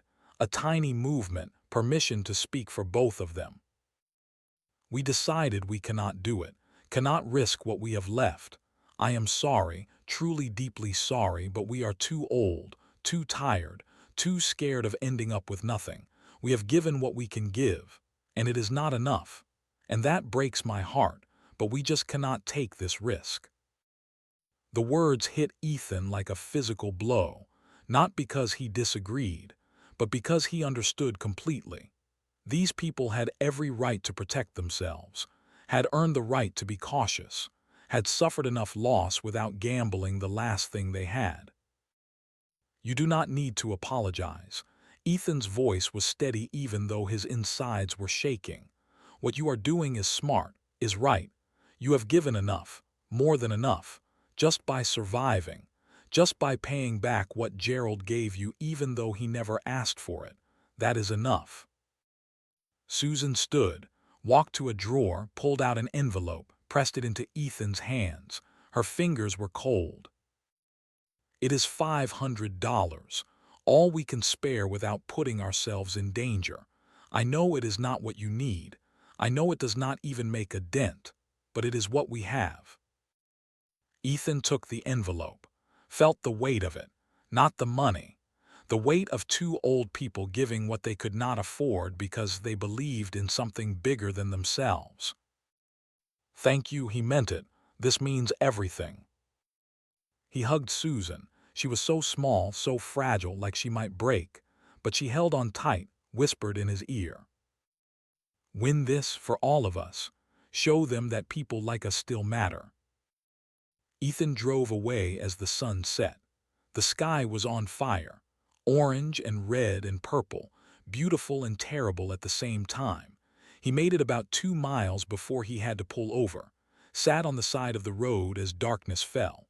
The envelope on the passenger seat. $500 from people who could not afford $500. He cried, not from frustration, not from fear, but from the weight of it all, the weight of other people's hope, other people's sacrifice, other people's belief that he was worth following into uncertainty. After a while he wiped his face, started the truck, drove back to the ranch. The road was dark, empty. He thought about Frank and Susan growing old on 200 acres, about David who never came home, about the $8,000 they were still paying back because pride and honor mattered more than keeping the money. That was the community he was trying to save. Not a romantic idea, not a nostalgic vision, but the real complicated, messy version where people made impossible choices and lived with regret and tried to do right even when right hurt. 55 days left. 31 families committed. 1.8 million raised. Still 1.4 million short. And then everything changed. Daniel Voss called Marcus directly, asked for a meeting, just the two of them, no lawyers, no recording, off the record. Marcus met him at a truck stop halfway between Valentine and Omaha, a place called the Crossroads, the kind of spot where long-haul truckers stopped for coffee and diesel. It was 3 p.m. on a Tuesday. The place was half empty. Voss was already there, sitting in a corner booth, away from windows. He looked worse than before. The polish was gone. He needed a shave. His suit was wrinkled. This was someone under pressure. I am going to be straight with you. Voss's voice was flat, tired. My company is in trouble, real trouble. We bet big on these acquisitions, thought we could flip them quickly. Instead, we got litigation, delays, cost overruns. We are approaching covenant violations. Our lenders are asking questions we do not have good answers for. Why are you telling me this? Because I need this to end. My board is panicking. If we do not show revenue soon, they can call the loans, force restructuring, maybe bankruptcy. So walk away, forgive the debt. Voss laughed, bitter, I wish. But we paid $1.8 million for this loan. If I write that off, I am fired. The board will crucify me. I need to recover something. What are you proposing? Debt restructuring. You come up with $1.5 million in cash. We forgive the rest. Give you 10 years to pay it at 3% interest. You keep the ranch. We recover most of our investment. Everyone walks away alive. Marcus sat back. $1.5 million was still impossible, but it was less than half of 3.2. I need to talk to Ethan, but this might be possible. You have 72 hours. After that, my board meets and I lose control. They will push for full foreclosure. Voss stood, dropped money on the table. I grew up on a farm in Iowa. My father worked himself to death trying to keep it afloat, died at 58. We sold everything to pay his debts. I swore I would never let land own me like that. He looked back at Marcus. But somewhere in protecting myself from being like my father, I became someone my father would be ashamed of. Someone who buys up farms and turns them into profit centers. He walked out, left Marcus with an offer that might save everything. Marcus drove straight to the ranch, found Ethan and Roy and Claire, told them everything. $1.5 million. Ethan repeated it. We have 1.8 committed from families. Not quite. Marcus pulled out his calculator. Those commitments are equity. Banks will loan maybe 60%. So $1,800,000 translates to about 1.1 million actual cash. We are still short. By how much? 400,000. The room went silent. Roy spoke first. I have equity in my place. Maybe 100,000 if I mortgage everything. You can have it. No, Ethan shook his head. You have done enough. It is not about enough. Roy's voice was firm. Gerald was my brother. I am not failing him again. Claire started texting contacts. I know foundations. Someone will make an emergency grant. They spent the next 24 hours in desperate motion. Claire worked nonprofits. Marcus called lenders. Roy started mortgaging his property. Ethan begged families to increase commitments. Some said yes, small increases, 5,000 here, 10,000 there. With 48 hours left, they were still 300,000 short. Ethan could not sleep. He walked to his grandfather's grave, sat on the ground. I am trying, I swear I am trying, but I do not know if it is enough. His phone buzzed. Marcus. Come to the house, now. Ethan ran, burst through the door. They were standing around the kitchen table, looking stunned. What? Marcus turned his laptop, an email. Short message, I heard about your fight. I want to help. $300,000 wired to the trust account. Use it to save the ranch. Transfer confirmation attached. $300,000 real money in the account. Who? Marcus scrolled down. The transfer came through a law firm in Chicago, but there is something else. A second email from a different address. He opened it. This one was not anonymous. The message read, This is Bob Donovan. I'm the $300,000 donor. I sold your grandfather's loan to Summit Energy. It was the worst decision I ever made. I have lived with that guilt every day since. When I heard you might lose the ranch because of what I did, I could not stay silent anymore. This money comes from my retirement account. Everything I saved over 40 years at the bank. It is not enough to undo what I did, but it is all I have. Use it. Save the ranch. Honor Gerald's memory, and maybe I can finally sleep at night. Do not tell Claire. She does not know. Let her think it was anonymous. I do not deserve her knowing I tried to make this right. The room was silent. Ethan read it twice. Bob Donovan, the banker who sold them out, the man whose daughter was helping them fight. He had given everything he had to fix his mistake. We have it, Claire's voice was shaking. We have 1.5 million. We can make Voss's offer. They worked through the night, finalizing everything. By dawn they were ready. The negotiation happened at First National Bank. Marcus and Ethan on one side, Voss and his lawyers on the other. The terms, 1.5 million cash, remaining debt forgiven, clear title to community land trust.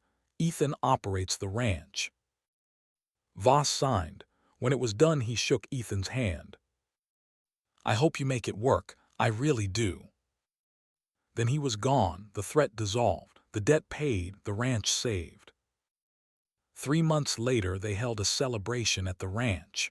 A barbecue, open to everyone who had contributed, everyone who had fought, everyone who had believed when belief was the hardest thing to hold on to. The invitations had gone out 2 weeks prior, handwritten by Ethan and Claire and Marcus working together at the kitchen table. 200 invitations, to families who had invested in the trust, to volunteers who had worked the ranch when Ethan was overwhelmed, to supporters who had attended meetings and written letters and shown up when showing up mattered most. The day arrived clear and perfect. Early September, the heat of summer fading, the promise of fall in the air. The grass was still green from late summer rains. The cattle were fat and healthy. The land looked like something worth fighting for. People started arriving around noon, trucks pulling into the yard, families piling out, kids running, dogs barking, the sound of life returning to a place that had been too quiet for too long. Maria Garcia and her husband Diego arrived first. They brought tamales, dozens of them, wrapped in corn husks and still steaming from the pot. The smell filled the air. Maria hugged Ethan like he was her own son. We did it. She was crying and laughing at the same time. We actually did it. Tom Hendricks showed up with a whole pig already roasted, had been cooking it since 4 a.m. over mesquite wood, the meat falling off the bone. Pete Morrison from the feed store brought enough beer to float a battleship. Cases stacked in the back of his truck, Coors and Budweiser and local craft brews, something for everyone. Families brought sides, potato salad and coleslaw and baked beans, corn on the cob and fresh bread and pies made from recipes handed down through generations. The tables filled up, groaning under the weight of community abundance. The kids found the barn and started playing, hide and seek in the hay loft, tag between the stalls. The horses tolerated them with patient indifference. This was what the ranch was supposed to sound like: laughter, movement, life. Old men gathered in groups, talking about weather and cattle prices and the prospects for winter. The same conversations that had been happening in Nebraska for 150 years, timeless, anchoring. Women set up camp in the kitchen, organizing food, refilling platters, telling stories, building the web of connection that held communities together. Ethan stood on the porch of the farmhouse watching it all, the land stretching out behind him, cattle grazing in the distance, grass moving in the wind like water, the same view his grandfather had seen for 60 years, the view Ethan would see for however many years he was given, not as owner, but as steward, as guardian, as someone trusted with something bigger than himself. Claire found him there. She had been helping in the kitchen but had slipped away, stood beside him. They watched kids playing tag between trucks, old men gesturing while telling stories, women laughing over something someone had said. "You know what this is?" Claire spoke quietly. "What?" "Proof. Proof that community still means something. That people will sacrifice for each other. That corporations do not always win. That sometimes the good guys actually get a happy ending. We got lucky. The donor. Summit's financial problems. If any of that had gone differently, we would have lost. Maybe, but you showed up every day. You fought when it would have been easier to quit. You gave people something to believe in. That is not luck. That is leadership." Ethan shook his head. "I am not a leader. I am just a kid who stumbled into an inheritance and refused to let it go." "You were a kid, past tense. Now you are a rancher, a community organizer, someone 47 families trusted enough to invest in, someone who stood in front of 200 people and asked them to believe in something impossible. Own it." Marcus came up the porch steps. He had been talking to some of the trust board members, working out details of the first year's operating plan, making sure everyone understood the grazing rotations and water management and sustainable practices that would guide how the land was used. He looked more comfortable in jeans and boots than he ever had in suits. The city lawyer was becoming a rancher whether he admitted it or not. "We need to present the plan." Marcus had papers, always papers, projections for cattle sales, maintenance budgets, plans for rotational grazing and soil health monitoring and wildlife habitat preservation. "Can it wait until after people eat?" "No, because the party is the point. These people are not just investors, they are partners, owners. They have a say in how this place runs. We need to present the plan, get their input, make sure everyone is aligned before we start making decisions that affect their investment." He was right. This was not Ethan's ranch anymore. Not in the old way, not in the way Gerald had owned it. It belonged to the community now, and that meant operating differently, more transparently, more collaboratively, more in tune with what the land needed and what the people who depended on it wanted. They gathered everyone after the meal, asked for attention. The crowd quieted. Ethan stood in front of them feeling the weight of all those eyes, all that trust, all that hope. "First, I want to thank you, all of you, for believing in this, for putting your own resources at risk to save something that mattered, for showing up when I asked, for fighting when it would have been easier to walk away."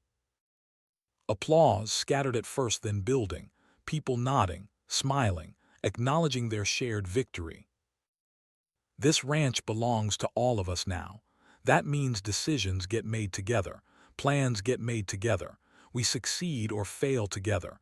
So I want to walk you through what we are proposing for year one. And I want your input, your questions, your concerns. This only works if we are all on the same page." He explained the sustainable stocking rates, the rotational grazing system that would give the grass time to recover between grazing periods, the water conservation measures, the soil health monitoring, all the practices Gerald had used but formalized now, documented, accountable.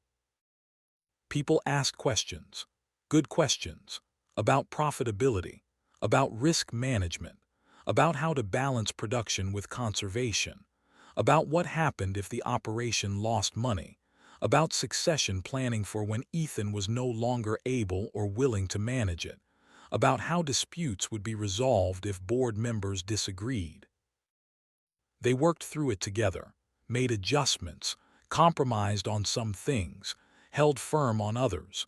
By the end they had consensus, a plan everyone could support, a direction forward that honored both the land and the people who depended on it. As the sun started to set, the party mellowed. The kids worn out, sitting on tailgates eating ice cream, the old men still talking, stories getting longer, more embellished, the women packing up leftover food, making sure everyone took something home. Ethan found Roy. The old man was sitting on a hay bale near the barn, watching the last families start to pack up, loading kids into trucks, saying goodbyes, promising to come back soon. He looked tired but content, satisfied in a way Ethan had never seen before. "You did good, kid." "We did good. I could not have done any of this without you." Roy stood, stretched his back, winced at the pop of joints that had worked too long and too hard. That is the lesson. Nobody does anything alone. Not out here. We survive together or we do not survive at all. Ethan thought about that. About Maria Garcia mortgaging her place. About Tom Hendricks taking on debt at 62. About Frank and Susan giving $500 they could not afford. About Bob Donovan emptying his retirement account to fix a mistake. About Marcus walking away from a comfortable life to build something meaningful. About Claire working without pay because she believed in the cause. About Roy risking everything he had. Did you ever tell Gerald that you forgave him?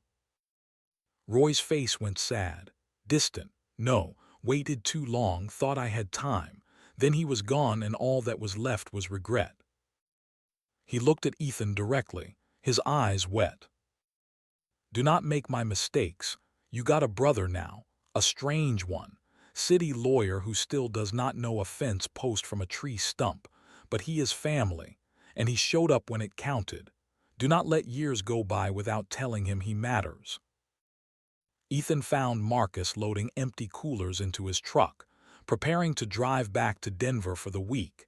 He still kept an apartment there, still maintained his law practice though he was taking fewer cases, spending more weekends in Valentine, learning the ranch, building relationships with the trust members, becoming part of something bigger than his career.